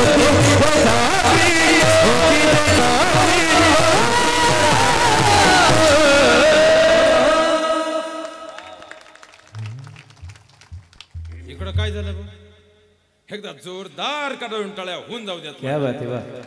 लक्षात घ्या महाराज. आणि सप्ताला सुद्धा बाबा खऱ्या अर्थानं ही सवय अखंड आणि अभेद्य राहिली. आपणा सर्वांची जबाबदारी आहे खऱ्या अर्थानं ही जबाबदारी. कारण ही सगळी मंडळी म्हणजे संप्रदायाचं वैभव आहे महाराज. कारण आपली थोडी थंडी वाढली तर आपण ब्लँकेट घेतो. पहाटेच्या कडाडत्या थंडीमध्ये पहाटेच्या 3 वाजता इंद्रायणीच्या घाटावरती स्वतःच्या घामाचे थेंब त्या शाईपुडीत मिसळलेत. म्हणून ही साधना आहे. खऱ्या अर्थानं ही सगळी मंडळी म्हणजे संप्रदायाचं वैभव आहे आणि ते आपल्याला जपलं पाहिजे हे लक्षात घ्या. कुळी कन्या पुत्र होती जे सात्विक. आता आपली लेकरं आता काहींच्या डोक्यात आताच खटकी चालली असेल महाराज. बरोबर 10 वाजता थांबा बरं, गुड्डीला SMS करायचं राहिलंय अजून. कारण सध्या माझ्या महाराष्ट्रातली तरुणाई 4 रोगांमध्ये ग्रासून गेली महाराज. पहिलं म्हणजे प्रेमाचं व्यसन आहे, दुसरं म्हणजे मोबाईलचं व्यसन आहे, तिसरं म्हणजे राजकारणाचं व्यसन आहे आणि चौथं म्हणजे दारू अंमली पदार्थांचं व्यसन आहे. या 4 व्यसनांमध्ये माझ्या महाराष्ट्राची तरुणाई बर्बाद होतीये, शोकांतिका. यातलं पहिलं व्यसन म्हणजे प्रेमाचं व्यसन आहे. आता प्रेम करू नये, कारण कोरोना आला तर ते कोरोनाला घाबरत तो म्हणला कोरोना क्या बडी चीज है, इश्क ही मेरी जिंदगी. प्रेम करू नये अशा वाईट विचारांचा माणूस मी मुळातच नाही महाराज. पण खऱ्या अर्थानं त्याला काहीतरी स्वाभिमान पाहिजे, काहीतरी मर्यादा पाहिजे. नाही तर बापाच्याच पैसे 20 रुपयाची बँटॅकची अंगठी घ्यायची, ती जाऊन मिनीला द्यायची आणि 3 दिवसांनी कलर गेल्यावर बाजारात चव घालून घ्यायची. हे धंदे बंद करा. खरंच जर मर्दानगी गाजवायची असेल ना महाराज, पहिली 5-50 हजाराची चांगली नोकरी मिळवा आणि त्यानंतर तिला 1 तोळा करा. ही खरी मर्दानगी महाराज. बरं काय प्रेम करताय, काय प्रेम करताय? आता कालच सगळ्या पूर्ण हात जोडून तुम्हाला विनंती करतो बाबा, शिकाल तर टिकाल, नाही तर शेवटी वाशिमच्या बाजारात बरमुडे शिकाल. कारण शिक्षणाशिवाय पर्याय नाही. अहो खऱ्या अर्थानं जर पाहिलं महाराज तर खऱ्या दादांनी ज्याप्रमाणे आज इथं बसलेल्या हजारो विद्यार्थ्यांना नोकरी लावलंय, त्याप्रमाणे त्यांच्या वडील खऱ्या अर्थानं त्यांच्या वडिलांनीही म्हणजे अनेक ठिकाणी जर आजूबाजूला पाहिलं तर बँकिंग क्षेत्र असेल किंवा सामाजिक कोणतंही क्षेत्र असू द्या, पण जिथं कुठं जागा निघाल्या हात धरून तिथपर्यंत पोहोचवलं आणि त्यांनी पोहोचवलं म्हणून तर योग्य मार्ग सापडला. पण प्रत्येक वेळेस योग्य मार्ग दाखवणारे वाटाडे मिळतातच असं नाही आणि आयुष्याची माती व्हायला मग फार वेळ लागत नाही. तुमच्याकडे शिक्षण आहे, अहो काही नाही तर कबड्डीचं ज्ञान अफाट आहे. म्हणून तर त्या 10 मार्कांमुळं खऱ्या अर्थानं आज तुमच्यापैकी अनेक जण सरकारी नोकरीत आहेत, हे तरी विसरू नका. आता कालच खऱ्या अर्थानं पाहिलं महाराज, आमच्या कॉलेजचं एक कार्ट त्या पुरला म्हणत होतं, तुझ्या प्रेमामध्ये मी झालो ठार वेडा. ती म्हणली गबस बावळ्या, कालच माझा साखरपुडा झालाय, हा घे प्याडा. तेव्हा तो जाग्यावर आला. लय अवघड आहे महाराज. बरं मला वाटतं तुम्हाला वाटतं बा आपलं कार्ट रोज कॉलेजला जाते, मग ते रोज कॉलेजला आहे. एक दिवस त्याच्या मागं जा, ते कॉलेजच्या गेटवर जाऊन तिला म्हणतंय, किती दिवस झाले मी वाट पाहतोय, तू प्रपोज करत नाही. तिने लांबूनच त्याच्या का पाहिलं बो, चेहरा तुझा खास नाही, अंगाव तुझ्या मास नाही, प्रपोज तुला काय खाक करू, येड्या उद्यापर्यंत जगायची तुझी आस नाही. पण आपलंही कमी नाही, ते कळंबा महालीचं ते म्हणतं नाही मी तुझ्याशिवाय जगू शकत नाही.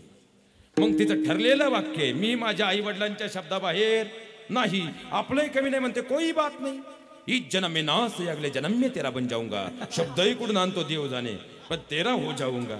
आता खऱ्या अर्थानं कॉफी शॉपला 1 कोल्ड कॉफी आणि 1 कॅडबरी बुल्ली पोर. बरं पाहता काय खड्डा तुम्हाला 15,000चा. ते जनावर एवढं सोपं राहतंय भाई. ती त्याला जुन्या काळातला नोकिया 1100 देव जाणे तिला कुठून मिळत होती. नोकिया 1100 दाखवित त्याला. मी तुम्हाला व्हॉट्सअपला चॅटिंग केली असती, पण माझ्याकडे अँड्रॉइड मोबाईल नाही. आपलंही कमी नाही म्हणते, मै हो ना ॲपल घेतो ॲपल. आता याला बाजारात गेल्यावर 1 किलो ॲपल घ्यायला याच्या खिशात 100 नाही आणि हा तिला म्हणतो ॲपल घेतो, पण ते हुशार राहतो. तो जुना मोबाईल सेगमेंट होतो, घरी येऊन म्हणतो बाप्पा मोबाईल हरवला. बाप म्हणला मी घेणार नाही. तो म्हणला उद्यापासून मीही कॉलेजला जाणार. आता आपल्याकडे स्कीम चालली हम दो हमारा एक. बाप म्हणला हे शिकलं नाही तर पुढची पिढी चालणार. त्यानं दुसऱ्या दिवशी वाशिमला जाऊन बजाज फायनान्सचा फॉर्म भरला, पण पप्याला हप्त्यावर मोबाईल आणला. पण पप्या एवढा हुशार आहे, हा जुना मोबाईल तिला देतो आणि नवीन याच्याकडे ठेवतो. आणि संध्याकाळी 10:30 वाजले, झालं सुरू.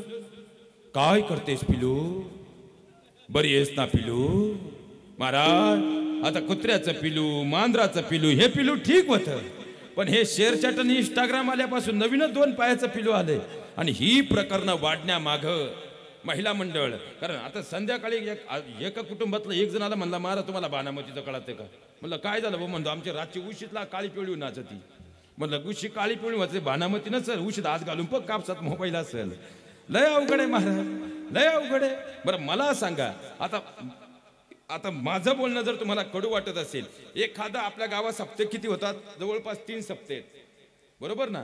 एक कीर्तनकार जर खऱ्या अर्थानं कीर्तन करून गेला, कमीत कमी किती दिवस चर्चा आहे?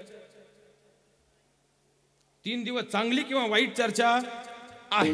मग आता एखाद्या कीर्तनकाराला आपण फॉर एक्झाम्पल 10,000 रुपये मानधन दिलं असं समजू. त्या 10,000 रुपये दिलेल्या कीर्तनकाराच्या मानधनावरती सुद्धा 3 दिवस चर्चा आहे की नाही? पण इथं बसलेल्या प्रत्येक आईनं प्रत्येक बापानं आपल्या मुलाला आणि मुलीला 15-15 हजाराचे अँड्रॉइड मोबाईल दिलेत. अहो खऱ्या अर्थानं आमचं तर सोडून द्या, आम्ही 2 तासांनी निघून जाणार आहोत. पण जे तुमचे रक्ताची लेकरं आहेत, इथं बसलेल्या प्रत्येक आईन प्रत्येक बापानं आपल्या मुलाला 10-15 हजाराचे मोबाईल दिलेत. किती आई बाप असे दर रविवारी पप्प्याचा आणि गुड्डीचा मोबाईल चेक करतात? बोटवर घ्या, हा सत्कार घेऊ आपण. आपलं कीर्तन पटलं नाही परत बोलू नका. पण आज इथून घरी गेल्याबरोबर पप्प्याकन गुड्डी का मोबाईल मागायचा. पप्प्या मोबाईल दे, गुड्डी मोबाईल दे. पाण्याखालचा भाग असूनही त्याला निमा घाम फुटल भो. आपला बापा असं कधी करीत नाही. आज झालंच काय भो? आणि इथून गेल्याबरोबर ज्यांना असं वाटतं महाराजांनी बरं सांगितलं, आपला 7-12 महाराजांच्या नावं करू, थांबवतो लागलं तर रात्रभर, सकाळची ग्रामपंचायत उघडली की मग घेऊन जातो 7-12. पण ज्यांना वाटतं की आपल्या पप्प्याच्या नावावर 7-12 करायचं आहे, त्यांनी आता इथून घरी गेल्याबरोबर पहिली गोष्ट करायची, पहिला पप्प्याचा मोबाईल हातात घ्यायचा. त्यात एक लाल ऑप्शन यूट्यूब नावाचा. काय तुमचं ठरलंय का मायाच नाव करायचे? काय यूट्यूब. त्या यूट्यूबला तुम्ही टच केलं, खाली 4 ऑप्शन येतात. पहिला होम, त्याच्या बाजूला सबस्क्राईब, आणि तिसरा ऑप्शन आहे लायब्ररी. काय? आणि त्या लायब्ररीला तुम्ही टच केलं का वर नाव येतं हिस्ट्री. आणि त्या हिस्ट्रीला तुम्ही टच केलं, पप्प्यानं गुड्डीनं काय काय यूट्यूबला सर्च केले असं लाईनीत येतं. ते घरी गेल्याबरोबर दोन्ही डोळ्यांनी चेक करायचं. आणि ह्या दरोड्यात जर काही सापडलं नाही तर दुसरा एक बाबा लय डेंजर आहे, गुगल बाबा. तो तर डबल डेंजर राहतो. गुगल नावाचा ऑप्शन आहे. काय? 4 रंगाचा जो वर्तुळ दिसेल त्याला टच केलं का वर कोपऱ्यात एक लाल बाण आहे. आणि त्या लाल बाणला तुम्ही बोट लावलं, बरोबर खाली जे 27 ऑप्शन, त्यात 11व्या क्रमांकाचा ऑप्शन आहे हिस्ट्री. काय तुमचं ठरलंय का? काय ऑप्शन आहे? हिस्ट्री. आणि त्या हिस्ट्रीला तुम्ही टच केलं, पप्प्यानं गुड्डीनं कोणकोणत्या खऱ्या अर्थानं लिंक ओपन केल्या तशा लाईनीत येतात. या दोन्ही डोळ्यांनी चेक करायच्या आणि मग ठरवायचं आपला पप्प्यानं गुड्डी 7-12 नाव करायच्या पात्रतेच्या आहेत का? विठ्ठल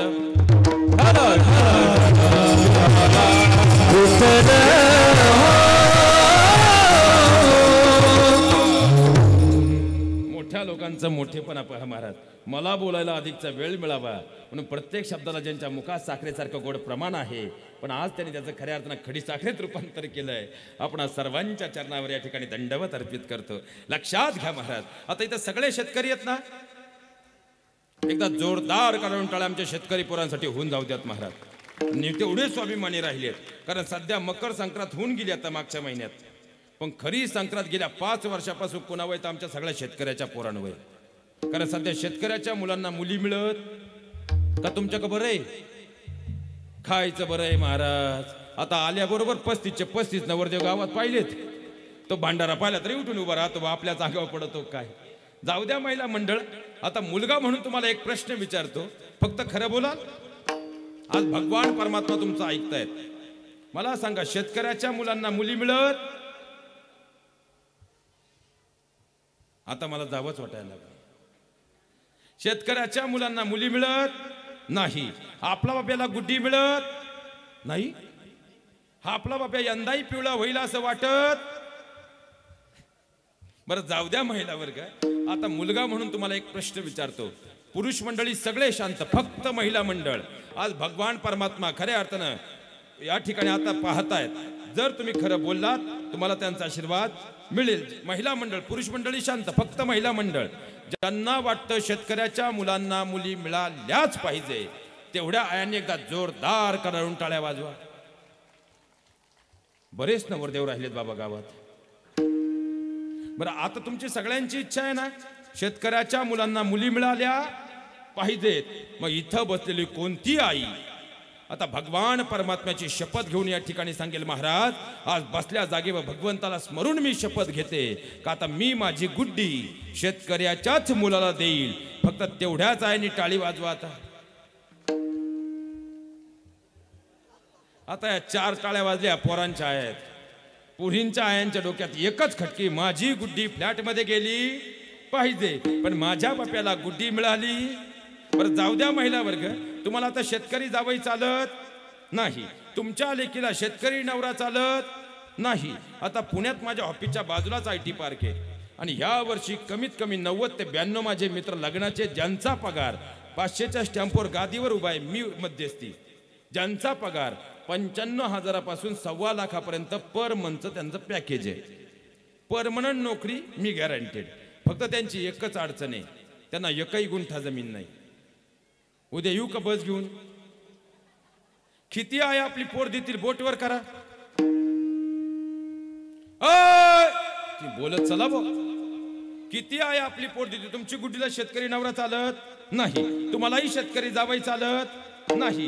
मग अशा किती आहेत? मुलाला लाख रुपये महिन्याचा पगार आहे पण एकही गुंठा जमीन नाही. किती आहे आपली पोरगी देतील? मग तुम्हाला जमीन काय लागते का? कारण तुम्हालाही माहितीये उद्या जर त्याची नोकरी गेली तर कमीत कमी ही काळी आई त्याला उपाशी मारणार नाही. मग माझ्या बहिणींनो एकच विचार करा जर ही काळी आई त्याला उपाशी मारणार नाही तर काळ्या आईची सेवा करणारा माझं शेतकऱ्याचं पोरग तुमच्या लेकीला उपाशी ठेवेल का? म्हणून हात जोडून तुम्हाला विनंती करतो आता विचार बदला. बरं काय झालंय आता सध्याच्या काळात त्याच्यामुळे 90% बाहेर सध्या साल बदलून चालले. 82 चा 87, 87 चा 92, 92 चा 2005. काल एका पुरल्या अटॅक आला म्हणलं काय झालं? ती म्हणली महाराज याच्या डोक्यावर एकही केस कळा नाही. हा 2005 चा असलच कसा? बरं बाप आहे आता हुशार झाले. पप्याचं लग्न करायचं म्हणलं का बाप म्हणतो बापा येडेपणा करू नको. जर तू इथं थांबलं तुला कोण पोर द्यायचं नाही. तू एक कांडाख्या गावाला माहितीये. तू तिकडं लांब चाकण बिकन पुण्या का MIDC जाऊन चिटक. मी बरोबर डोकं लावतो पण पप्या एवढा स्वाभिमानी म्हणतो 45चं वय पण खोटं बोलून लग्न करणार नाही. नाही तर काही बापन काही पोर लय हुशार आहे दादा. पप्याच्या लग्नाचं वय झालं का बाप म्हणतो उगच नाही पिऊ सफेद झाली येडेपणा करू नको. तुला वाटत असेल तांदूळ पडावं तर तिकडं चाकण MIDC गाठव. मी बरोबर डोकं लावतो. पप्या चाकणला पोचे पण अख्या गावाला कंदी पिढे मा बापूची टाकला. शेजारचं म्हणतो मला 92% मार्क होते. याच्या बाप्याला 38% मार्क होते. MIDCला कंता देव्याला पावन झाला बो. 8च महिने गेले अख्ख्या गावाला डबल कंदी पेढे. मा भाऊ परमनंट झाला. आता गावात 4-2 ईडी. तुम्ही म्हणताय मी म्हणत नाही. आता ते म्हणले त्यांचा बाबू परमनंट आपली पोर देऊन टाकू. 20 लाख रुपये लग्नाला खर्च केला. 3 दिवस गाव बुंदी खात होतं आणि 8च महिने गेले ना आम्ही चाललो होतो अमरावतीला. म्हणून समोरून आला बो एक छोटा हत्ती. हळूच माग डुकून पाहिलं. एक मेकअपचा आरसा, एक पलंग, एक गॅसची संपलेली टाकी, एक अर्धी बाजरीची पिशवी. पुढे डोकून पाहिलं छोटा हत्तीचा ड्रायव्हर, ड्रायव्हरच्या बाजूला पप्या, पप्याच्या बाजूला पप्याची गुड्डी. काय झालं बो? कंपनी अंबरनाथला गेली. कमीत कमी आमची शेतकऱ्याची पोरं असं तर करत नाही. आणि लक्षात घ्या महाराज इथून पुढचा येणारा काळ हा खऱ्या अर्थानं शेतकऱ्याचा असणार आहे. फक्त हात जोडून तुम्हाला विनंती करतो आता सध्या खऱ्या अर्थानं ज्या पुरीला बापाच्या घरी शिळीच्या दुधाचा चहा नाही ती सुद्धा आता इंस्टाग्रामला स्टेटस टाकी ती नवरा पाहिजे करोडपती. माझ्या बहिणींना मी तुमच्या बाजूने नवरा नक्की करोडपती करा पण तो तुटपुंजा पैशांनी करोडपती कधी करू नका. तो ज्ञानानं करोडपती करा. कारण पैशाच्या बळावर ज्ञान कधीच मिळवता येत नाही. पण तो ज्ञानानं करोडपती असेल तर एक दिवस करोडपती काय अब्जाधीश झाल्याशिवाय राहणार नाही. याचं सगळ्यात मोठं उदाहरण तुमच्याही समोर आता खऱ्या अर्थानं आज ज्यांचा अभिष्ट चिंतन सोहळा आहे डॉक्टर साहेब आहेत. शून्यातून आपल्या कुटुंबाचे म्हणजे खऱ्या आठवडे बाजार करणारं व्यक्तिमत्व आज खऱ्या अर्थानं बाजारात जर पाहिला गेलं तर एवढं मोठं नाव त्यांनी आपल्या कर्तृत्वाच्या बळावरती निर्माण केलंय. याची सगळ्यात मोठी शिदोरी ही गुणांची होती पैशाची नव्हती. म्हणून त्यांच्या प्रेमाचा एवढा मोठा जनसागर या ठिकाणी सामावलेला आहे. हे सगळ्यात मोठं वास्तव आहे. सगळ्यात मोठं. आणि इथं बसलेल्या प्रत्येक बहिणीला हात जोडून विनंती करतो आणि तरुण वर्गाला हात जोडून विनंती करतो, आयुष्यात जर कधी प्रेम करायचंय ना, ते प्रेम आपल्या ध्येयावर करा. योग्य वयात जर ध्येयावर प्रेम केलं तर आयुष्याच्या अशा अभिष्टचिंतन सोहळे साजरे होतात. हे सगळ्यात मोठं वास्तव आहे, सगळ्यात मोठं. कुणाचेही अभिष्टचिंतन सोहळे असे होत नाहीत, पण खऱ्या अर्थानं जी ध्येयाने पेटून माणसं उठतात हीच माणसं सामान्य कर्तृत्व करतात. काच खऱ्या अर्थानं ज्या वयामध्ये आम्हाला घडायचंय त्या वयामध्ये आम्ही खऱ्या अर्थाने क्षणिक प्रेमाच्या आहारी जातोय, पण तिथं जर आम्ही योग्य मार्ग स्वीकारला तर आमचं आयुष्य असं घडतं. हे वस्तुस्थिती आहे. वेळ कमी वेगात पुढे सरकतो. दुसरं म्हणजे मोबाईलचं व्यसन आहे. मोबाईल चांगला की वाईट यावर मला बोलायचं नाही, पण ज्या दिवशी आमच्या घरातील ताई खऱ्या अर्थानं आमच्या घरातील बायको 24 तासासाठी कोणतीही भीती न मनात आणता आपल्या नवऱ्याकडे आपला मोबाईल देऊ शकेल आणि कोणताही नवरा कोणतीही भीती मनात न आणता आपल्या बायकोकडे आपला 24 तासासाठी मोबाईल देऊ शकेल, त्या दिवशी मोबाईलचा चांगला वापर आहे असं म्हणण्याचं खऱ्या अर्थानं धारिष्ट मी करू शकेल. या मोबाईलनं आम्हाला काय दिलंय? आज आमच्या घरातली रक्ताची नातं ब्लॉक लिस्टमध्ये जाऊ लागलीत आणि बाहेरची नाती मेसेंजरद्वारे इन होऊ लागलीत. यापेक्षा सगळ्यात मोठी शोकांतिका काय असावी?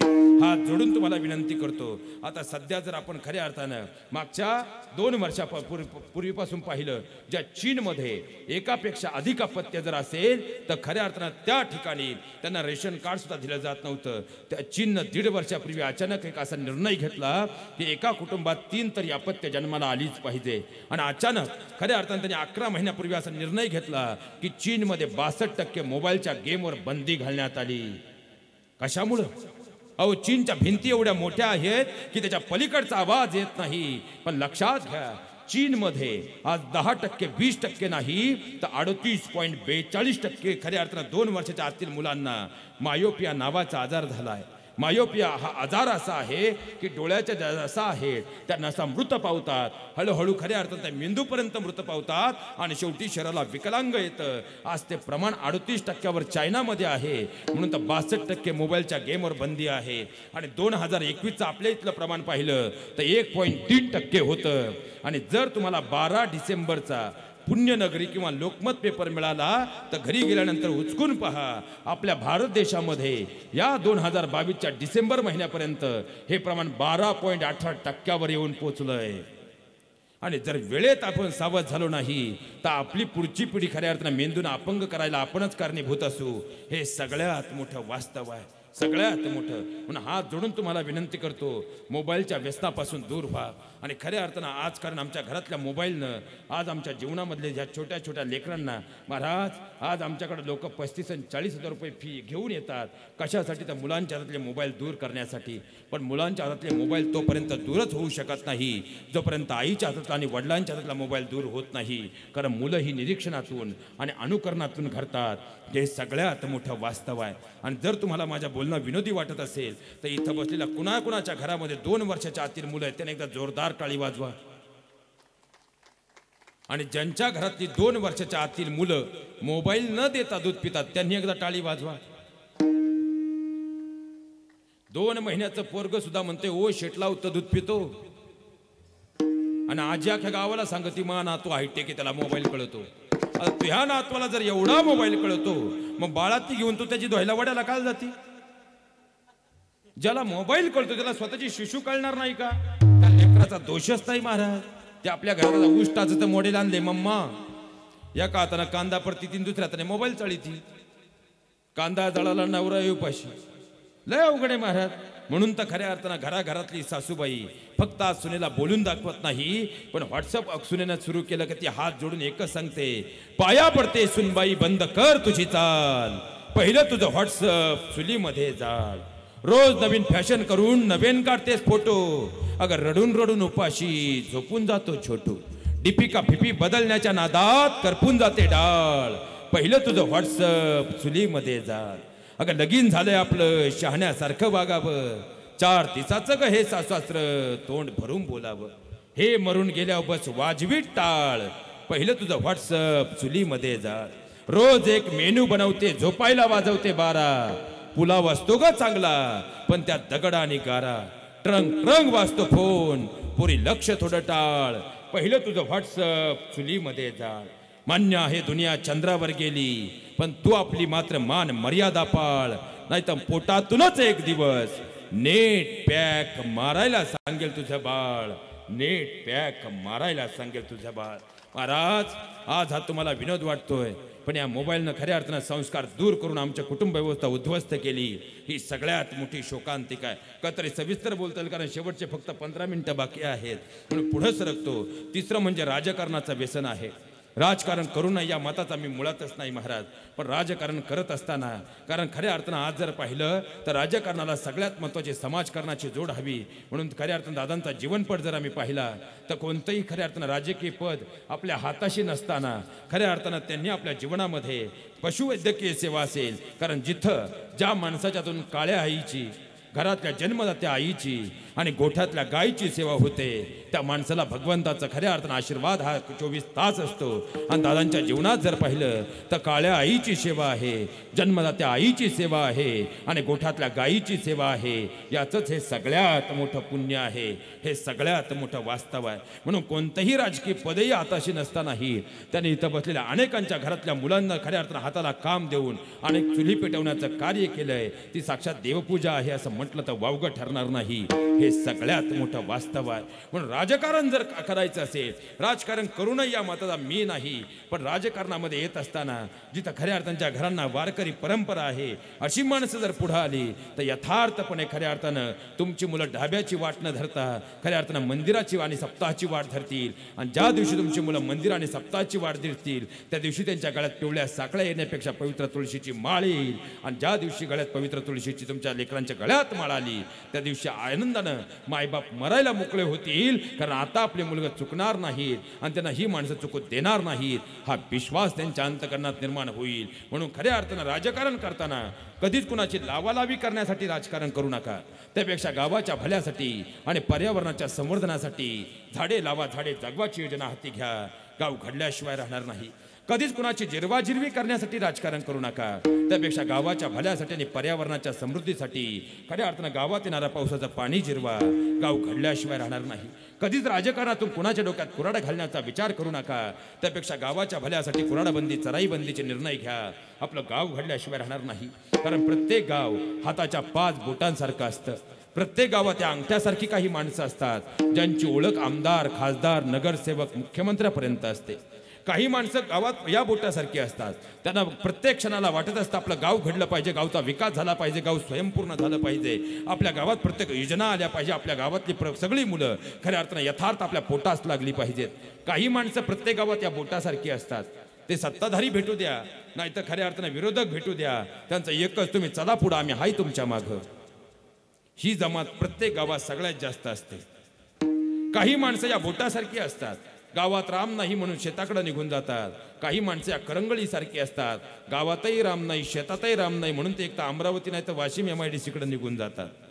पण यांना मात्र वाटत असतं आपलं गाव घडलं पाहिजे, गावचा विकास झाला पाहिजे, गाव स्वयंपूर्ण झालं पाहिजे, गावातला प्रत्येक जण पोटास लागला पाहिजे. पण यांना पक्क माहीत असतं आपलं गाव तेव्हाच घडेल जेव्हा खऱ्या अर्थानं निधी इथून येणार यांची भेट होईल.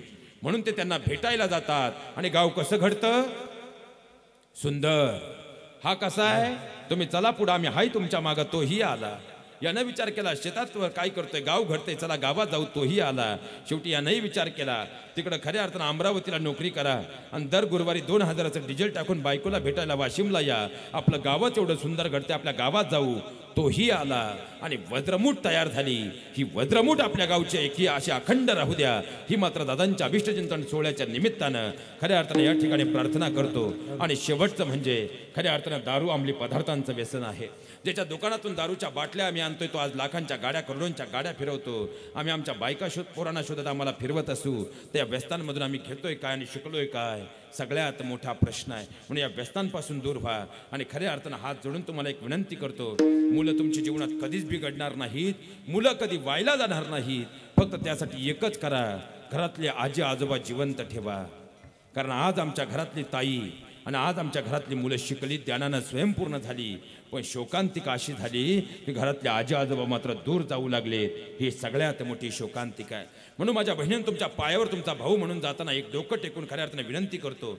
खऱ्या अर्थानं जसे दादांचा या ठिकाणी एवढा सुंदर अभिष्ट चिंतन सोहळा चालू आहे, यातून इथं बसलेल्या प्रत्येक तरुणानं जर कोणती प्रेरणा घ्यावी तर आपल्या घरातल्या आजी आजोबांचंही खऱ्या अर्थानं असेच अभिष्ट चिंतन सोहळे जर आपण घरी करू शकलो तर मला वाटतं जिवंतपणे त्या घरातल्या आजी आजोबांना पंढरीचं सुख प्राप्त होईल आणि तुमच्या जीवनातही पंढरीचा परमात्मा स्वतःहून पुंडलिकाप्रमाणे भेट देईल. हे सगळ्यात मोठं वास्तव आहे. कारण आज आमच्या घरातल्या आजी आजोबा मात्र कानोड्यात जाऊ लागले. शोकांतिका आहे. कारण आयुष्यात तुम्ही एक वेळ तुमच्या घरातील वयस्करांना उपाशी ठेवलं ना तरी चालेल, पण इथं बसलेल्या प्रत्येक ताईला विनंती करतो, नातवंडांपासून त्या आजी आजोबांना दूर करू नका. कारण त्या आजी आजोबांच्या जीवनातला सगळ्यात मोठा प्राण जर कोणता असेल ते म्हणजे घरातली नातवंड आहेत. आणि आज मात्र शिकलेल्या नादामध्ये त्या नातवंडांपासून आजी आजोबा दूर होत आहेत. एक वेळ त्या अन्न पाण्याविना जगू शकतील, पण आपल्या नातवंडांशिवाय जगू शकत नाही. आणि तो संस्कारांचं बळ म्हणजे खऱ्या अर्थानं ते आजी आजोबा आहेत, पण ते दिसत नाही. म्हणून तर शनिवार रविवार आला की प्रत्येक घरातला 5-5 वर्षाचा नातू सुद्धा आपल्या शिकलेल्या आईचा हात धरतो ना आईला एकच सांगतो, उद्या परवा सुट्टी आहे पटकन येऊ जाऊन. उद्या परवा सुट्टी आहे पटकन येऊ जाऊन. चल ना ग मम्मी मला माझ्या आजोबांकडे घेऊन.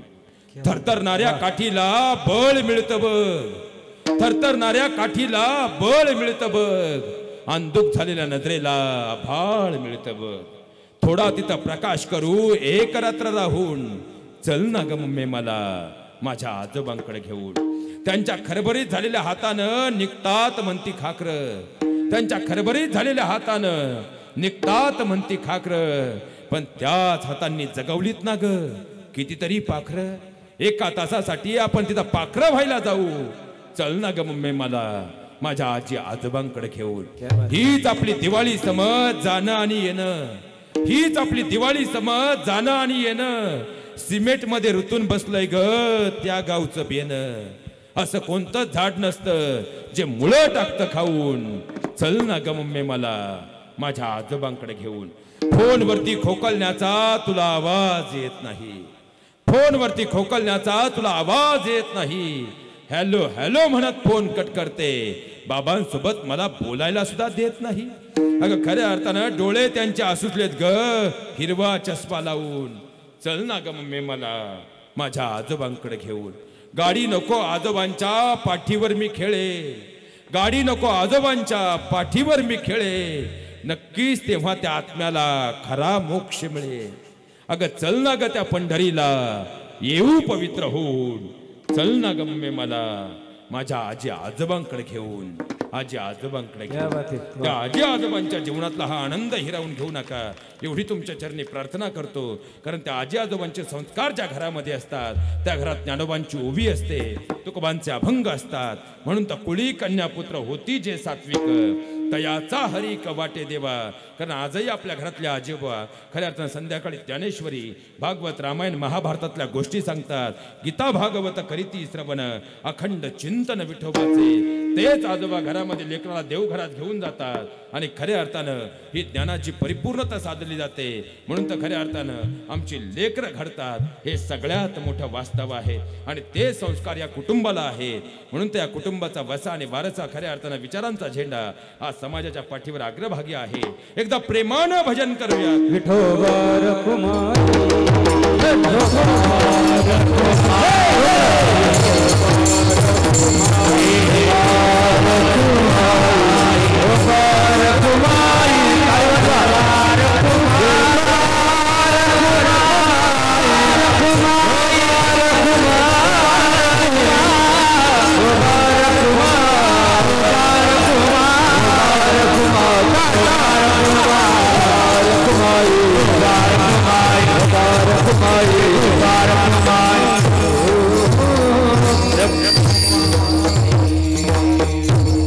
खाली बसा. कारण लक्षात घ्या महाराज, खऱ्या कुटुंबाचा जो वसा आणि वारसा आहे तो खऱ्या अर्थानं शिवविचारांचा आहे.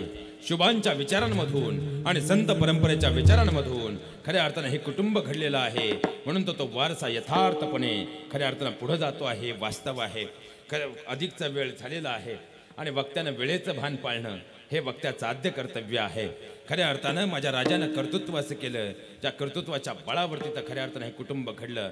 आणि ते घडत असताना दादाही आपल्या विचारांचा वसा आणि वारसा यथार्थपणे पुढे देत आहे. म्हणून तर खऱ्या अर्थानं आज कोणताही स्वार्थ न पाहता समाजासाठी आपले यथार्थ योगदान देत आहे.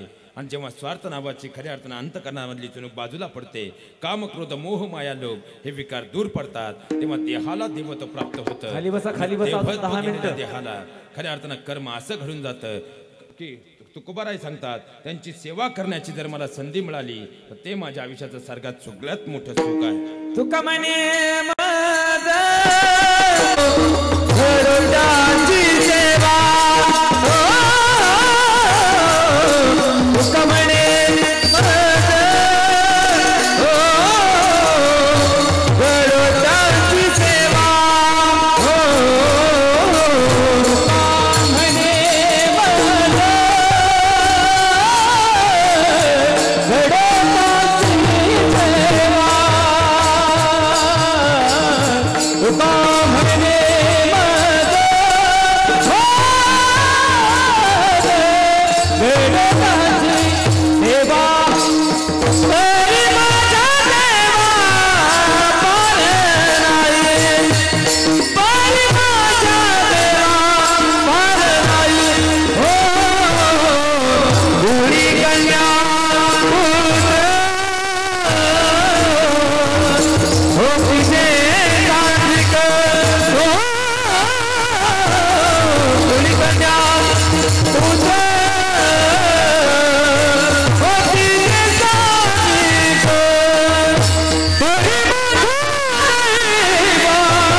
दयाचा हरिक दयाचा हरिक वाटे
माझं नाव तुमच्या तोंडात आलं नाही ना तरी चालेल, पण तुम्ही इथून जाताना माझ्या गावातलं खऱ्या अर्थाने एक ना एक वाद घरातला संपला पाहिजे, घराचं मंदिर झालं पाहिजे, एवढीच माझी अपेक्षा आहे. मोठ्या माणसांचा मोठेपणा काय असतो या सोहळ्यातही गावचं भलं पाहणारं व्यक्तिमत्व म्हणून जाताना अवघ्या 2 मिनिटांमध्ये महिला मंडळ तुमच्याकडून आणि पुरुष मंडळी तुमच्याकडून दादांच्या अभिष्टचिंतन सोहळ्याच्या निमित्तानं ज्यांनी संबंध आपलं आयुष्य खऱ्या अर्थानं समाज कल्याणासाठी घालवलेलं आहे, घालवत आहेत. त्यांच्या या अभिचिंतन सोहळ्याच्या निमित्तानं महिला वर्ग 5 वचनं मी आज तुमच्याकडे मागणार आहे आणि 5 वचनं पुरुष मंडळी तुमच्याकडे मागणार आहे. पण पहिल्यांदा लक्षात घ्या, हे वचन तुम्ही मला देत नाही. हे वचन तुम्ही कुणाला देताय? भगवंताला देताय. खऱ्या अर्थानं गजानन महाराजांना हे वचन तुम्ही देत आहात. त्यामुळे जर तुम्ही हे वचन मरेपर्यंत पाळणार असाल तर तुम्ही टाळी वाजवायची. आणि जर तुम्हाला वाटत असेल हे वचन आपण मरेपर्यंत पाळू शकत नाही तर टाळी वाजवायची नाही. तुमच्यावर कुठलीही जबरदस्ती नाही. मागू तुम्ही हा म्हणले तर मागणार. महिला मंडळ, पुरुष मंडळी, महिला मंडळ ज्यांना वाटतं ही 5 वचनं मागावीत त्यांनी जोरदार काढून टाळी वाजवा. हा, सगळ्यांच्या अपेक्षा आहे. पहिलं वचन इथं बसलेल्या सगळ्या सासूबाईंकडून, आजपासून मी माझ्या सुनेला माझ्या घरात जन्मदात्या मुलीचाच दर्जा देईन. काय लबाड दुनिया आहे महाराज. आपापलं भविष्य पाहून घ्या. घर स्वर्ग जर करायचं असेल एवढी 5 वर्ष तुम्हाला पाळावीच लागतील. म्हणून हा 2-2 तास कीर्तनात प्रपंच मांडायची वेळ आली महाराज. दुसरं वचन बसलेल्या सगळ्या सुनबाईंकडून, आजपासून मी माझ्या सासूसासऱ्यांना माझ्या जन्मदात्या आई वडिलांचाच दर्जा देईन. सासांपेक्षा सुना चांगल्या आहेत तुमच्या गावातल्या. तिसरं वचन, आजपासून आमच्या घरातील भांड्याचा आणि भांडणाचा आवाज चुकूनही घराच्या बाहेर येणार नाही. आज कळलं मला स्टीलचं मार्केट एवढं का वाढलंय. चौथं वचन, मी माझ्या नवऱ्याच्या त्याच्या भावांच्या नात्यामध्ये, मी माझ्या नवऱ्याच्या त्याच्या बहिणींच्या नात्यामध्ये कधीही मिठाचा खडा बनणार नाही. समृद्धी आल्यामुळे अवघडच झालं. आणि 5वं वचन, कालपर्यंत झालं ते झालं, आजपर्यंत झालं ते झालं, आजही खऱ्या अर्थानं 11 वाजेपर्यंत झालं ते झालं. पण 11 वाजून 2 मिनिटांनी महाराज, मी खऱ्या अर्थानं महाराजांना साक्षी ठेवून अशी शपथ घेते की आजपासून मी माझ्या शेवटच्या श्वासापर्यंत माझ्या नवऱ्याला एकही वाईट शब्द बोलणार नाही.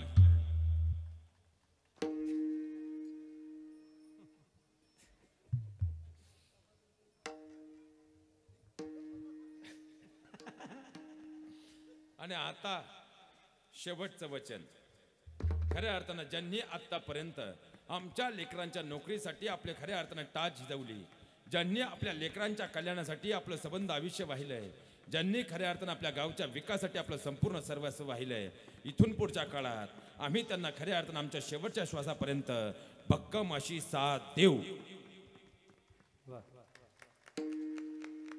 आणि पुरुष मंडळी 5 वचनं तुमच्याकडून मागू. बायकोना कितीही कान भरले तरी मरेपर्यंत मी माझ्या आई वडिलांना कधीही अंतर देणार नाही. वा. दुसरं वचन, माझ्या भावाच्या आणि माझे भले प्रॉपर्टीवरून कोर्टात केस असेल, आमची घरं 2 असतील, पण जेव्हा कधी एकमेकांना गरज पडेल आम्ही राम लक्ष्मणांची भूमिका बजावू. आज महाराज 16 सफल आहे.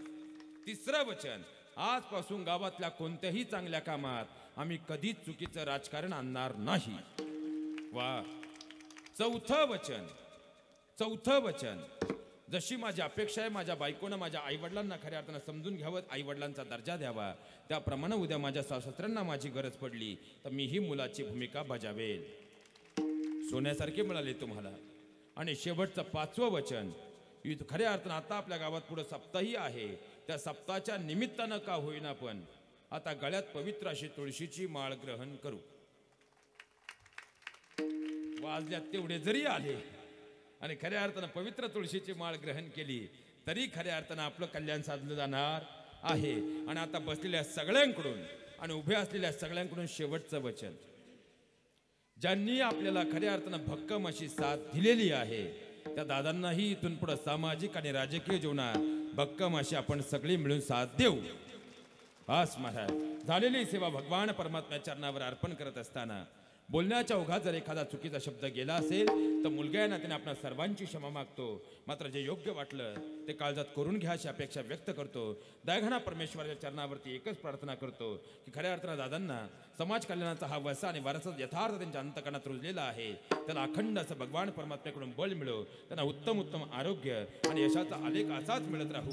आणि खऱ्या अर्थानं या कुटुंबालाही ही खऱ्या अर्थानं प्रेरणा सदैव खऱ्या अर्थानं चेतवत राहू. ती पुढच्या पिढीपर्यंतही येऊ ही भगवान परमात्म्या चरणावर या ठिकाणी अपेक्षा व्यक्त करतो, प्रार्थना करतो. खऱ्या अर्थानं व्यासपीठावरचे सगळे मान्यवर खऱ्या अर्थानं आध्यात्मिक क्षेत्रातल्या सगळ्या वटवृषण चरणावर या ठिकाणी दंडवत अर्पित करतो. कृपया आणि कोणी माझ्या उठू वाणीला नका. पूर्ण विराम देतो. ज्ञानेश्वर माऊली ज्ञानेश्वर माऊली. हा विठ्ठल जय जय विठ्ठल.